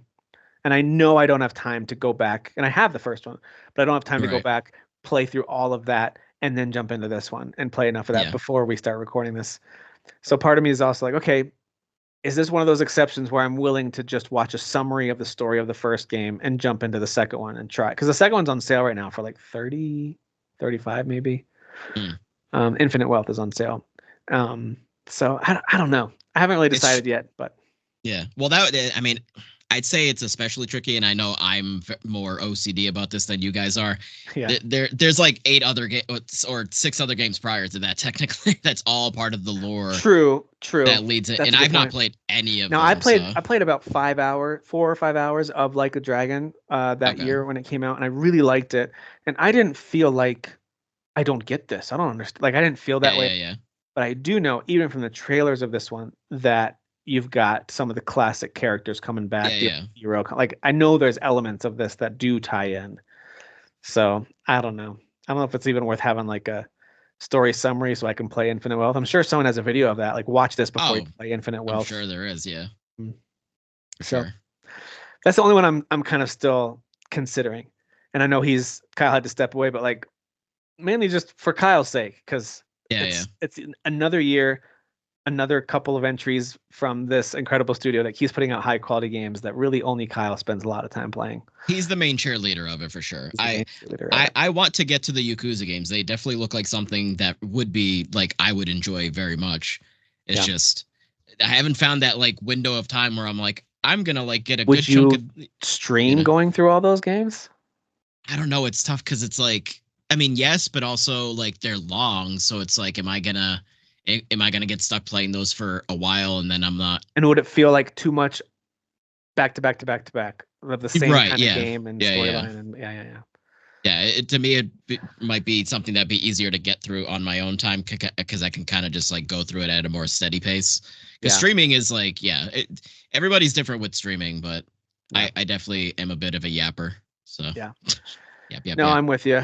Well, as far as catching up on things, those are the games I'm looking at. Kyle, I was saying maybe trying a little bit of Infinite Wealth. It's on sale right now for like $35. Ooh. But trying to balance out, do I want to go ahead? Because I would definitely want to watch some sort of recap video to catch me up before I launch into this one. Because I never did finish the first one. I'm like, well, how do I feel about having that spoiled? I don't know. I'm a little torn on it, but I'm interested. I mean, all the characters are like built in the first one, so you are going to meet a lot of people, and you're going to be like, who are everybody? Right. Who is everybody? Who are you? Who are these people? Yeah. So we'll see. But otherwise, it's going to be all hopefully finishing indie, definitely playing Okami, almost certainly playing some Red Dead Redemption 2 because, man, did I love the replay of the first one. All right, so there is some news that's worth highlighting. I'm going to wrap it up. We'll wrap up our time talking about some of the games that are on sale that we recommend spending some. So we're going to go through some of the games that have really good sales right now, and the three of us will recommend to the viewers and listeners what they should get. But before that, I thought it was worth highlighting, since both of you are playing this game, or at least Kyle finished it, Dan, you're towards the end of it. Both IGN and GameSpot picked Metaphor Refantasio as their game of the year. I didn't know that. Oh, yeah. Wow. Awesome. Good choice. Good choice. Yeah. Now, it's really early in the process. Only about 50 of the normally like 200, 300 outlets that are tracked on this tracker site that I have found. Only about 50 of them have like finalized their game of the year. A lot of them are still to roll in. But as of right now, Astrobot is way ahead of all the other games from this year. But two of the major outlets, maybe the most popular, I actually don't know. I don't know like what's the most popular. I assume IGN and GameSpot are still up there though. Yeah. They both picked Metaphor, which is pretty cool. That's crazy. Wow. Yeah. Good choice. Good job, Metaphor. Good choice. Yeah. And it was cool. If you go to both their sites, I got to give them credit for this because it's easy to crap on those companies because they're corporations and so a lot of things they do, whatever. It's easy to criticize, but both of them, and I've navigated through both their sites on some of this, they did a good job of explaining why it was picked. All the runner-ups are games that were almost there. GameSpot, I think, has their top 10. And then IGN has like a list of runner-ups that were super close, and then a list of honorable mentions that they wanted to at least spotlight. So they did a good job of like celebrating a whole bunch of games and then saying, this is the winner. So I liked the way they did it. I think they did a nice job. Nice. With that. Although part of me would kind of like to see the behind the scenes of their internal discussion. I do like it when people post the whole process. Yeah, show us the whole thing. Yeah. But anyway, even if it's after the fact, like show me how you guys landed there. Like who was fighting for it? Yeah, if you want to watch this 8-hour deliberation, I would absolutely. Yeah, I usually watch Easy Allies every year. Yeah, I was gonna say they just sit there and they just hash it out for like 5 hours. I used to watch Giant Bombs, although I don't know. Giant Bombs is a classic. Yeah, okay. I don't know if they still do it or not, but yeah, I remember there's being inevitably really 2 or 3 of them champion the weirdest games. Yeah. That I'm like, how is that your favorite? Okay. Easy Allies has some of that too, where someone's like beating the drum really hard on like something that no one else played, and I'm like, you gotta let it go. Hey, I've been there. But they'll also say, gotta give it up. Yeah, it's when they say things like, well, I'm not letting that one go, and I'm like, but you might have to let it go. Like, it's a room full of people. You might have to. You might have to let it go. Yeah. Did you not like anything else this year? Like, I will die on this hill. You know what I mean? It's like, okay. It'd be like Colin trying to be like, but Resogun's the best PS4 game. It's like, all right, I imagine that is how Colin was at IGN. 1000%. It's Resogun. We all know it. You're stupid if you don't think so. Hey, you know. I agree with a lot of Colin's takes, but sometimes. Yeah, no, he'll get really crazy about a game he's really liking. He might even say insufferable, depending on yeah. I will say to his defense on Resogun, he still talks about it to this day, so he must really like that game. It wasn't a fleeting like I'm dying on this hill, and then like 3 months later he's like, he's like, what was never I talking mind. About? Right. No, I agree. That's a fun game. That was a fun game. Resogun's good. Hey, I like Resogun is a good time. Game of the year though, best game on PS4. Yeah, come on. Might be the best video game ever, guys. Okay. No. All right, Santa. All right. That one's been milk and cookies for Santa over here. I was going to say eggnog. I like the milk and cookies. I was going to say eggnog. All right. Switch 2 rumors, and I think they're getting more and more credible because we have seen some like pretty legitimate leaks of it's gonna look a lot like the Switch 1 with the bigger screen, the giant 2 on it. That's what I hear. It's really just gonna a big old there's 2. There's gonna be a giant 2 on it. Yeah. And it sounds like the patent didn't lie when Nintendo got that patent for the magnetic powered things, like the attach the Joy-Cons. Magnetically click on. And then there's like a little release that you click for the magnet to So that concept is very cool. It does sound like a big emphasis is on making it stick drift resistant, and so in their construction of this making, like that was by far their biggest hardware issue. They had other issues too, like sometimes cooling. I like one of my son's Switches, we had to replace it just because the fan. I don't know what happened, but it would get super, super hot, and then the fan ended up just being incredibly loud. My original Switch was like that. Yep. Okay. It got really hot. So that might be a Gen 1, Gen 2. I still have mine. Yeah. So it happened in some of them. But anyway, so I think it's going to overall be. Part of me is a little excited that this is going to be so much like the first one. It's the most iterative a console has been since like maybe the Super Nintendo. Maybe I think so. Yeah. Right. Or like the DS to 3DS, maybe. Yeah, that's more recent. Yep. Which is interesting because I friggin' love the 3DS. And yeah, I have the best memories about the DS 3DS era video game. Yeah.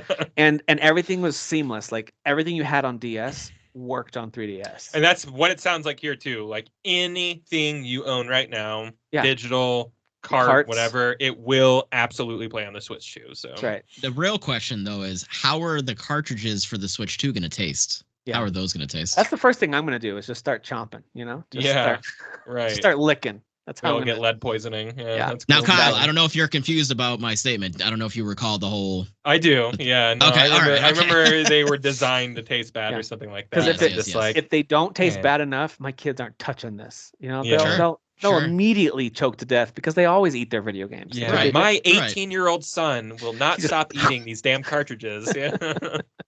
Like, dude, we have chips. What are you doing? Yeah. Stop it. Switch. Hey, chips. by the way, side note on chips. My wife's been getting these sweet potato chips they have at Sam's Club. They're pretty good. They healthy? They're a little healthier, of course, than like your standard chips, not but like fried tortillas. They're really good. Like they kind of should be tasty. Like that's pretty good. And then after a while, you're like, I kind of want some more. Like I've had that, man. Yeah, where you get a chip, you're like, I think this is all right, and then you're like half a bag in, you're like, uh-oh. I actually did that tonight before I came in here. I grabbed one out of the bag, and then. Next thing I know, I did another circle around the counter and came back and grabbed a handful this time, Oh, boy. Yeah. You're like, I forgot to grab some. You know what actually really grinds my gears? Nowadays, those bags are half full already. Like, where's half of the bag? You're buying flavored What's going on? A lot of air. What's the deal with the airy chip bags? God damn. Which, by the way, YouTube knows that I'm a big Seinfeld fan. We've watched through the series before, of course. But now like my YouTube and Facebook Reel, all the different algorithms are like, hey, do you want to watch this clip from Seinfeld? Of course, I'm going to say yes. And then it's like, do you want to watch these bloopers from Seinfeld? We've compiled like 45 minutes of Seinfeld bloopers. I'm like, okay, and I'll just sit there and like watch. That's a evening right absolutely. there. I love it. I love bloopers. Yeah, love bloopers. I do, especially for shows that I like, Parks and Rec, Office. Seinfeld, even Friends. I love a good Friends blooper reel. Like it's all fun. People can shit on Chris Pratt all they want, but he had some of the best off the cuff. He's so funny. Like, yeah, he's just off the cuff. He's just that whole him talking about Leslie having the connectivity issues as a symptom is just totally he pulled that out of nothing, and it's just in the show. Like no, he's like just amazing. He at that time. I mean, maybe still. I mean, I liked him as Star-Lord too. Like one of the funniest guys walking the like just naturally funny. Like just he reminds me of like a Ryan Reynolds because they're not like comedians, but they're very witty and quick on their feet. Yeah, I would say there's some similar cloth there for sure. Yeah. Yeah. Now I think Ryan gets roles that let him lean into that all the time. Chris Pratt's had too many roles where he has to be overly serious and honestly comes off as very boring. It just depends on the role. Yeah. But when he's able to just have fun and be himself, I do like him a lot. The Kim Kardashian one is. Oh, I'm not gonna say it. But that one was funny. That was really. He broke the entire cast with that one. Dude, Nick Offerman is like cackling. Yeah. Like that one was a good one. But what was that? Jennifer. Shoot, what's her name? The girl from Hunger Parks and Rec. Oh, no. Lawrence. Jennifer Lawrence and Chris Pratt, that sci-fi movie. Passengers. That was such a snoozer. Oh my god, yeah. But it's because to me it was like because she's very funny and witty. He's very funny and witty, and neither one of them. Marketing for that movie was funny and witty. Like there was marketing campaigns where they were like making fun of each other and like taking jabs at each other. Really funny. And then this like overly dramatic love movie comes out. Boring. Oh, I did not. And like. He's such an irredeemable piece of shit in that movie. You're like, I don't agree with anything that you're doing. No. Yeah, like, and the movie's trying so hard, like, but he's a good guy. I'm like, well, why does she he's a good guy? Like, I was not a fan of that movie. He's not. It's just not good. Anyway, all that from Nintendo Switch 2 rumors, you guys. Chris Pratt's going to be on Nintendo Switch 2. It's true. Chris Pratt is the Nintendo Switch 2. He went through that stretch where he was cast in everything. pretty quiet on the Chris Pratt front. It seems. I think message was received a little bit. Yeah. He's relaxing. He's like, people right are sick of me, and he's relaxing. That's why I liked about Jennifer Lawrence. She like pulled back whenever she's like, I don't know, I don't want people to get sick of me. I think I'm gonna duck out for a little bit, and then she had a kid, and like it was perfect timing. You know? Oh, did sometimes people just get kind of like sick of seeing other people, so it's like you gotta know when to like leave them wanting more and come back stronger. And you think Pedro Pascal will ever do that? Because he keeps. I think Pedro Pascal is immune to this theory that I'm talking about right now. No, to his credit, anything that could like make anybody tired of this guy. He didn't really skyrocket till he was like well into his 30s. I don't think so. Like it was a late bloom. I mean, like he got that Game of Thrones part and has like literally been the biggest thing ever since then. That's right. He was in that show for like collectively 45 minutes before he died. And hey, by the way, he was in every episode up until then, but it was like just like 5 minutes, 8 minutes, 5 minutes. You know, it just sprinkled in, and then like, and now he's everywhere. I did see Gladiator 2. I saw Gladiator 2 a couple weeks ago. It is a incredibly watchable and entertaining movie. I didn't love it, but that's I bring a lot of like Gladiator is one of my favorite all-time movies. The first one, baggage into it. And I tried my best to but anyway, all that to say, really enjoyable flick, wonderfully shot. I just I didn't care about any of the characters. And that to me was the biggest loss of the movie. Yeah. That being said, the most compelling character was Pedro Pascal by a mile. Like everything about his motivation and like what he was doing. And he reminded me the most of Maximus. Like his whole arc was very much like, this is like an honorable dude who's doing his job, even if it's right or wrong. Like he was doing the right thing. So Pedro Pascal, it's funny to like make fun of how much he's getting cast in, but I love him in Last of Us. Yeah. I loved him in he to me was the shining part of Gladiator 2. A lot of people like a lot of other things about it, which is totally fair, very valid. It's not a bad movie. It's just not my favorite. But Pedro Pascal to me was like the thing that made that movie like, ooh, he's intriguing. I like him. But anyway. It has definitely been a year of creators like backing really meh movies. It's Christopher Nolan said it was his favorite movie of the year because sharks were in the Coliseum. That's like the only reason he gave. And who recently liked the Joker 2? Was it Quentin Tarantino? He's like, Joker 2. I'm like, what is happening right now? Dude, after all these Marvel movies, everybody's like brain is just goop, and they're just like, I don't know, man. Sharks in the Coliseum, movie of the year, No, Joker that is pretty rad. There is a best movie of the year, and it's truly not close for me, and it's Dune Part 2. Like it's not even. I'm not even willing to have a conversation about it. Me neither. Don't actually. It's Dune 2 or fuck you. Let's stop talking right now. I mean, that's the answer, though. What kind? Yeah, that's the answer. Yeah, that's it. It's Dune 2 or you're wrong. It's just one of those like when you see perfection, anything after that, you're like, what are you doing? Why are you even bothering? Now, when someone I remember goes, this is the most important cultural movie since Lord of the Rings, I go, don't say that. Why do you put like for Gladiator 2? No, for Dune 2. And I was like, those are way too high expectations, And then I saw it and I was just like, yeah, they're right.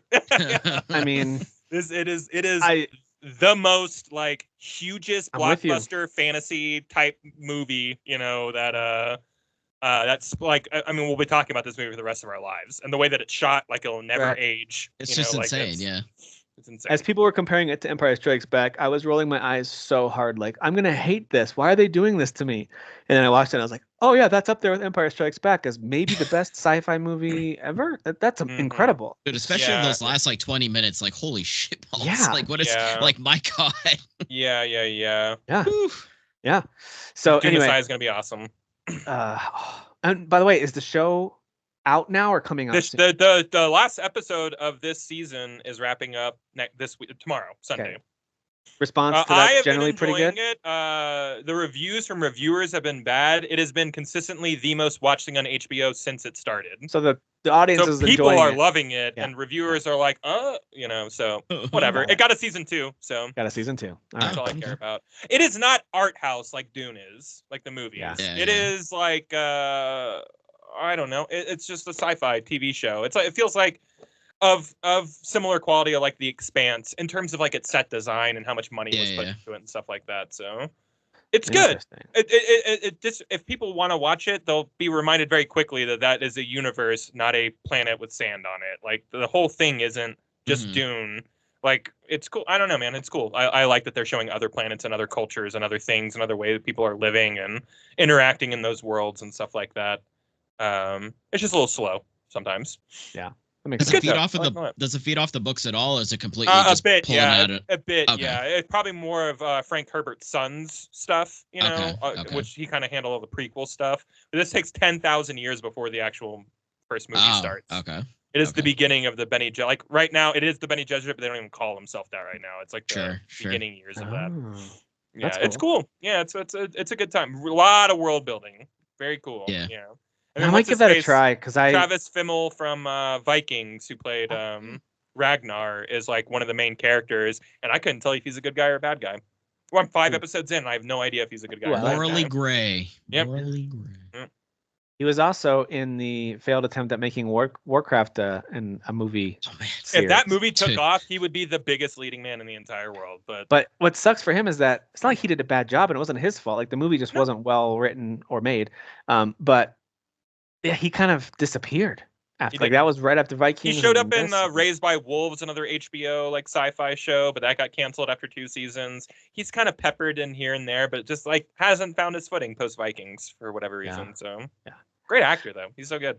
Well, that's one thing that we'll talk about with our Game of the Year awards Game of the Year debates, as we kind of weave between trying to rank some lists together. We'll list things like our favorite movies from the year. So we'll circle back on that. I need to look back and remember what I've actually seen and try to make a top 5 or something. Same with TV shows, because I know I've watched more than I realize, but it's not until I go through a list to be like, oh yeah, I saw that one. Oh yeah, I liked that one a lot. Like, so I just need to do that.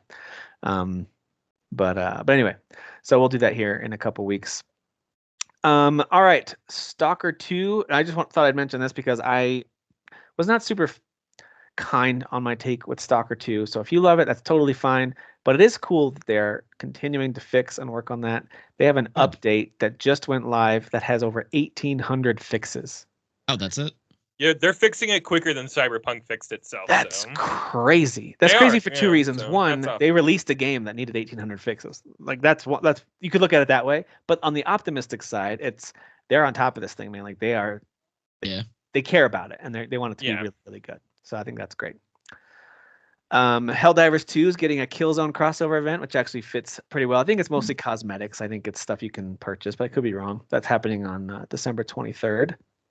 So Killzone still exists, I guess. It exists in terms of collecting Astrobot robots to rescue and Helldivers 2 DLC. That's how it exists right now. Sure. Doesn't exist. Marvel Rivals hits 20 million players. I could tell you 3 of those. 20 million? Yeah. Jeez. 3 of those live in my house, and they play it all the time. They can't stop playing.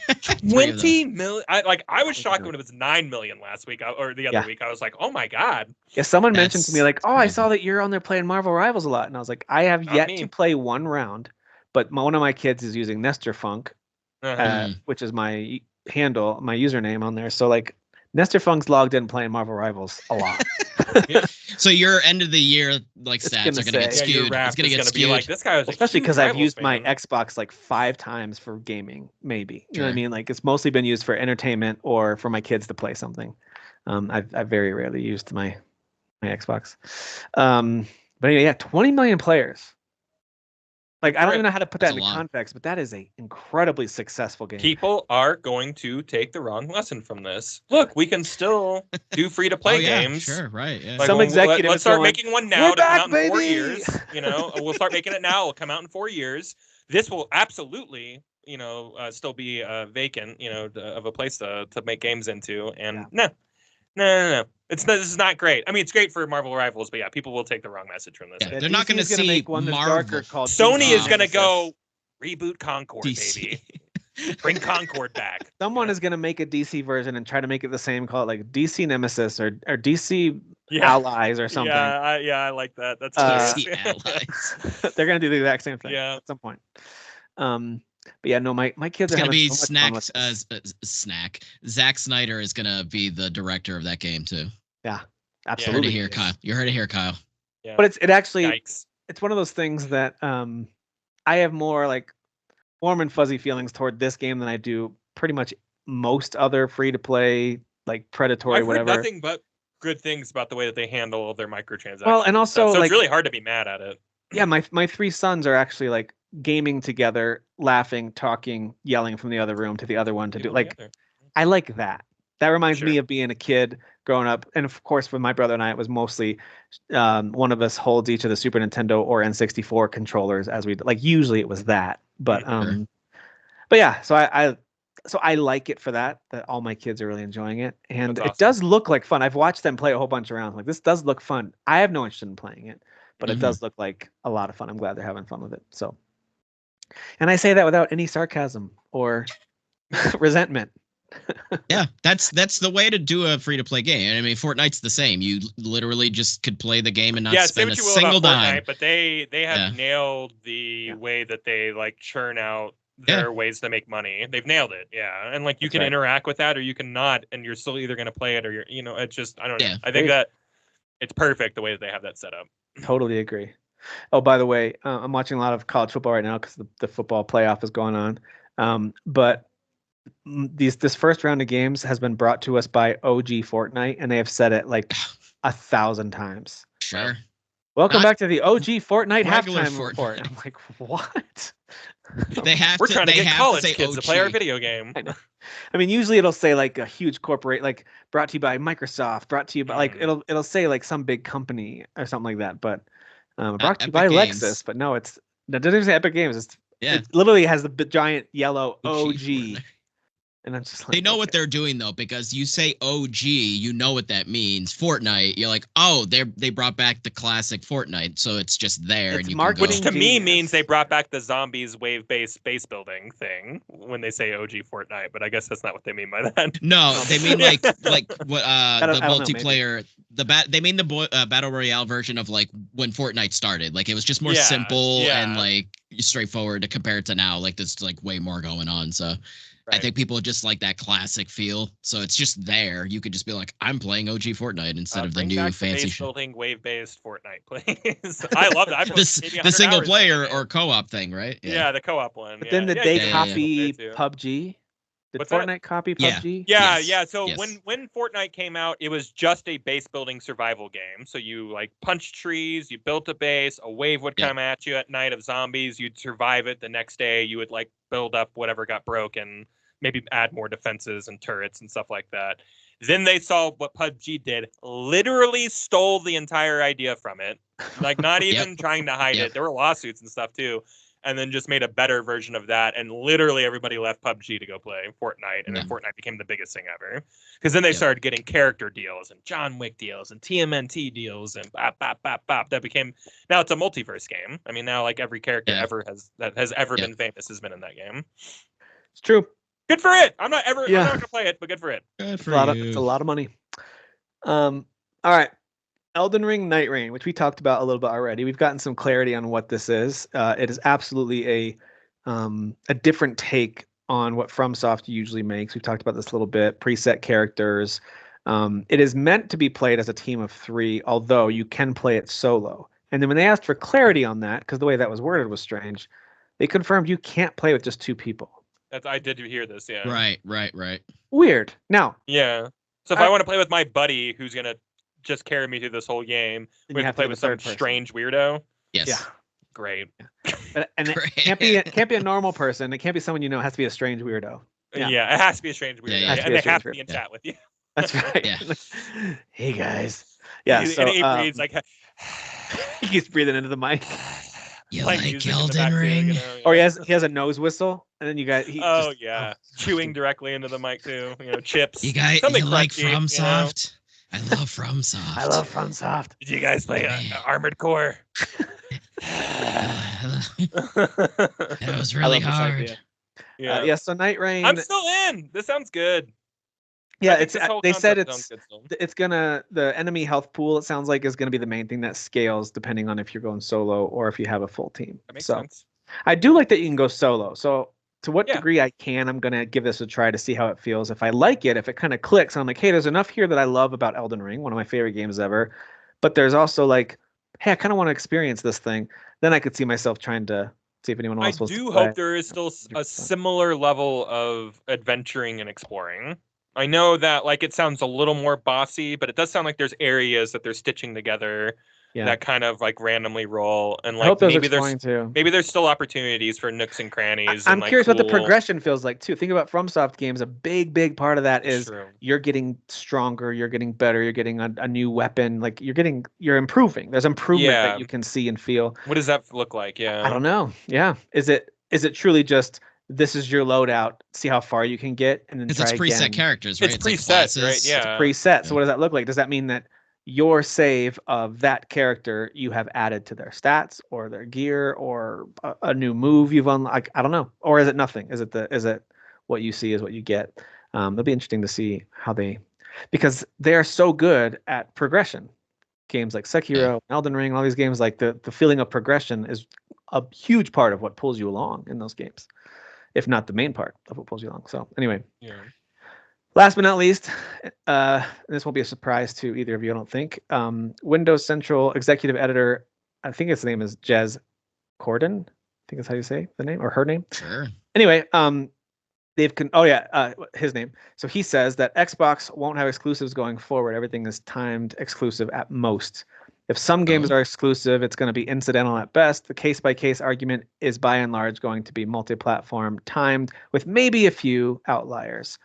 So case-by-case means every once in a while there'll be a true exclusive, but most of their games going forward are going to be multi-platform in some way, shape, or form. And there's also all these rumors about Xbox developing a Battle.net style platform that could run on any other console or anything else. Like, we've talked about this for a long time about Xbox becoming. They're Trojan horsing themselves into everything, which is, I think, is smart. And a lot of industry experts, even outside of this, are saying they foresee a really tough road ahead for at least one of the as they called it, of the non-Nintendo consoles. And that's a nice way of saying Xbox. Yeah. Like, I don't foresee a future where that would be PlayStation, at least not right now. They have all of them at the moment. So that's almost a nice way of saying, like, Xbox is going to struggle if they really try to. Xbox has spent 3 generations not being able to sell hardware very well. Yeah. Sony doesn't have that problem. Sony, even in their bad console generation, the PS3, tied, pretty much. They still they still back. Pulled ahead. Yeah, I would say 360 was sold very well. So I guess the original Xbox, the Xbox One, and the Xbox Series X. Right. But I mean, PlayStation 3 ended up turning the boat around and did the Xbox One come out before the PS4? Do you guys know? No, it was. I think it came out the same month. I thought they were. It was the same month, but I think it was like a week or two after, right? Okay. God, I can't remember. I swear I remember. I thought now I kind of have a memory of Xbox coming out first, but I could be wrong. Did it? Well, I know the three. I feel like Rise, Son of Rome was the very first like next gen game I played. That's what I remember. Rise, Son of Rome, nice. Rise. I remember 360 had quite a head start. Yeah, 360 did have a head start. Yeah, I could be wrong. They were like 2 weeks apart from each other though. Was it like 360 and then the next year was PS3 and Wii? It was something like that where there was a little bit of a gap. There's no way for us to know, so we should just. You can't. There's no way to know. Yeah. Yeah. So it was actually the next week. So PS4 did come out first on the 15th. Oh, wow. Okay. All right. And then Xbox One was November 22nd. I do remember that because the first next gen game I did play was Black Sails. Assassin's Creed Black Sails. Yeah, that's right. Oh God, I thought it was like a couple weeks, but it was just. Can't trust your own memories, guys. They're up there and they're all jumbled around. You can't trust them. Yeah, trust them. They're tricking you. They're tricking you every time. The Steam Winter Sale is on, and for those of you who have, whether it's a Steam Deck or a PC to game on, or maybe you're gonna get a PC and you want to hop on and add some things to your library that are super cheap, I wanted to highlight a few. And what I do like that they do for these sales now. They have a section called Featured Deep Discounts, and you can click on that and look at all the games that have really high percentages off. Like, for example, you can get South Park: Stick to Truth for $3. You can get Metro Exodus for $3. You can get Grim Dawn, a really cool action RPG game that Kyle I know has talked about before. That's fun, yeah. For $2.50. That's so worth $2. I know. That's insane. And it's a pretty deep action RPG with plenty of gameplay there. And by the way, they have I think they have 3 major expansions or something like that. They've added a lot of content to Grim Dawn over the years. You can get Arkham Origins for $2, Firewatch for $2, Planet Coaster for $2, the first one. $2 for Planet Coaster. State of Decay 2 is down to $3. If you like racing games, you can play Need for Speed Heat for $3.50. Let's see, Borderlands is $3. Titanfall 2, amazing campaign. Ooh, $3 for that. Great multiplayer. I don't know if it's still. I feel like it'd probably be still yes, active, people still play that game. I think people would still be playing for sure. And speaking of multiplayer, Back 4 Blood, $3 right now. Most of these games have like a between 80 to 95% off. Tales from the Borderlands, $2. So there's a whole bunch of like steep discounts that are absolutely worth taking a look at. But even outside of the deep discounts, I think there's a lot of games that are worth taking a look at. I'll highlight a couple of them. Like, for example, if you've been holding out on Star Wars Outlaws, now's a good time. You can get it for $45 on Steam. You might even find it cheaper on console, but $45 for that one on Steam right now. Let's see. I had a couple others pulled up that are now gone. Oh, if you want to go back and play Fallout 4 or Half-Life 2, those are both on sale. Fallout 4 is $8 right now. Play that one. You could play Hitman World of Assassination, which I believe. So good. Is that all 3 games? It is. It's $3. That can't be right. It's one package now. Yeah. Dude, that's crazy. It's all 3 games? I think so. It could be. I thought it was. I thought World of Assassins, they said that they're making all 3 games one IP. Well, that's crazy if that's the case. But anyway. A lot of content. That's so much content. I love those games so much. Star Wars Jedi Survivor is down to $17.50. $17 for that. If you want a good multiplayer game, It Takes Two is only $8 right now. If you want a good online multiplayer game, have a friend though. Remnant 2 is only $25. So good. That one. Dead Space is down to $15. So a lot of really good sales. And last thing I'll mention, there's a site that I've mentioned before called steamdb.info, which shows you all kinds of stats about Steam. The whole point of this website is to track like concurrent users or sales that are going on. And they'll always, whenever there's a sale, they highlight anytime there's a new historical low for a specific game. So like, for example, Dredge is at the lowest price it's ever been for $12.50 right now. It's half off. Excellent indie game. I highly recommend Dredge. Octopath Traveler 2 is at the lowest it's been on Steam, down to $30 if you want to play Octopath. Everyone needs to play that game. Do it $30. So worth it. $30. Come on. Sifu, which I think might be on Game Pass, but anyway, if you want to own a copy of it, that's down to $16. The Dead Space one I highlighted, that's a historical low for that. Last week we chatted real briefly about the new game from Joseph Farn's company. So one of their earlier games, A Way Out, is down to $3 now. So if you've got a budget, A Way Out was the very first game I played by him that I was like, oh, I'm a fan forever of this guy and team. It's so fun. It's so really good. Yeah. Yeah, it's got a little bit of jank to it. It's so weird. Really Jeff and I have played every single one of his games together so far. So we have plans to play the new one. It's coming out in March. Yeah. Only one person needs to buy it too. That helps. That's so cool.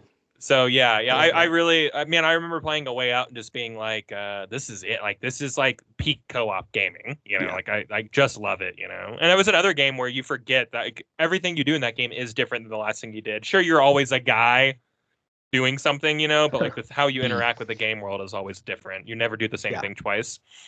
Yeah. I love it.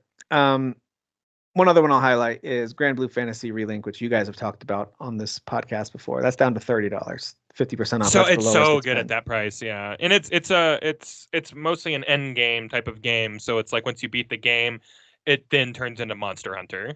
There you go. So you can just play the story outright and never have to worry about like grinding or anything like that. And it's a good 8 to 10 hours. And then if you're like, oh, I really like this, I want to stick with it, then you can choose any character you've unlocked. Start doing missions that are very Monster Hunter-y, so cool game. It's fun. Oh, and if you were a big fan of Baldur's Gate 3, let's say that last year you thought it was better than the 5th best game, like some dumb podcast decided it was. But if you like Baldur's Gate 3, that studio, it's not like it's the first game they've done. Like there's a reason that was so good. They know what they're doing. And so that's Divinity true. Original Sin 2, the definitive edition of that game, it's only $12. That's the lowest it's ever been for that. Another incredibly deep, lengthy RPG. So plenty to keep you busy. I'm sure there's more than that, but that's just a few that are worth highlighting. Man, there's so many more. Even as I'm scrolling through here, like Castle Crashers is $1.50. Like I don't know. It's just if you haven't played Castle Crashers and you don't have $1.50 right now, you're just a worse You're the worst. We don't like you. What are you doing? Yeah. What are you doing? It's the greatest side scroller beat 'em up. You have no one to play with? You have nobody to play with? Yeah, come on, people. So good. Oh, the game is so good. It is really good. Why did they not just make a sequel to that game? Like, that studio just like hates money, I guess. I don't know. Yeah, really good question. And last but not least, don't forget, if you have a PC, that Epic Games is doing their giving away a game a day for the next few days. And they still do their free game every week, sometimes multiple games every week. But they've been giving away some decent ones. Like they gave away Vampire Survivors yesterday, and they've given away a few others. If you're on there long enough and check it enough, there are times they'll offer a free game that they've already offered before as a free game. So sometimes, there's not something new, but yeah, usually there's. If you really enjoyed Hellblade 2 this year, Senua's Sacrifice or whatever it was called, one of their older games called Enslave Odyssey to the West on Steam, $2.99, 85% off. So go check that out. It's a PS3 the original Black Myth Wukong. The original Black Myth Wukong. It 1,000% is that. He's absolutely correct. Very fun game. Yeah, go check that out. Again, it's $3. What are you gonna do? Even if you never play it, it just sits in there in your Steam like 90% of your games does. I know. Yeah, it's still fun. Come on, people. Come on. All right. But I do recommend checking out the Steam sale. It'll be going for the next, I think, couple of weeks or something like that. It's a weird time of year because we just had the autumn sale and then now we have this. So, and then all of a sudden there won't be one for like 4 months. And like there's longer gaps. Yeah, this is the last time for until like the spring sale that you'll get to catch this many games on sale. So yeah, that's right. All right, well, that does it for us for episode 251. Hope you guys all have a great Christmas. And next week's episode, probably going to be shorter. We're just going to get together, play a couple of quizzes, a couple of games. We're definitely going to be wearing different clothes. Yeah, it's going to be recorded at a very different time. So don't look too closely at anything. Okay. Thank you guys for watching, listening. We'll see you. Bye.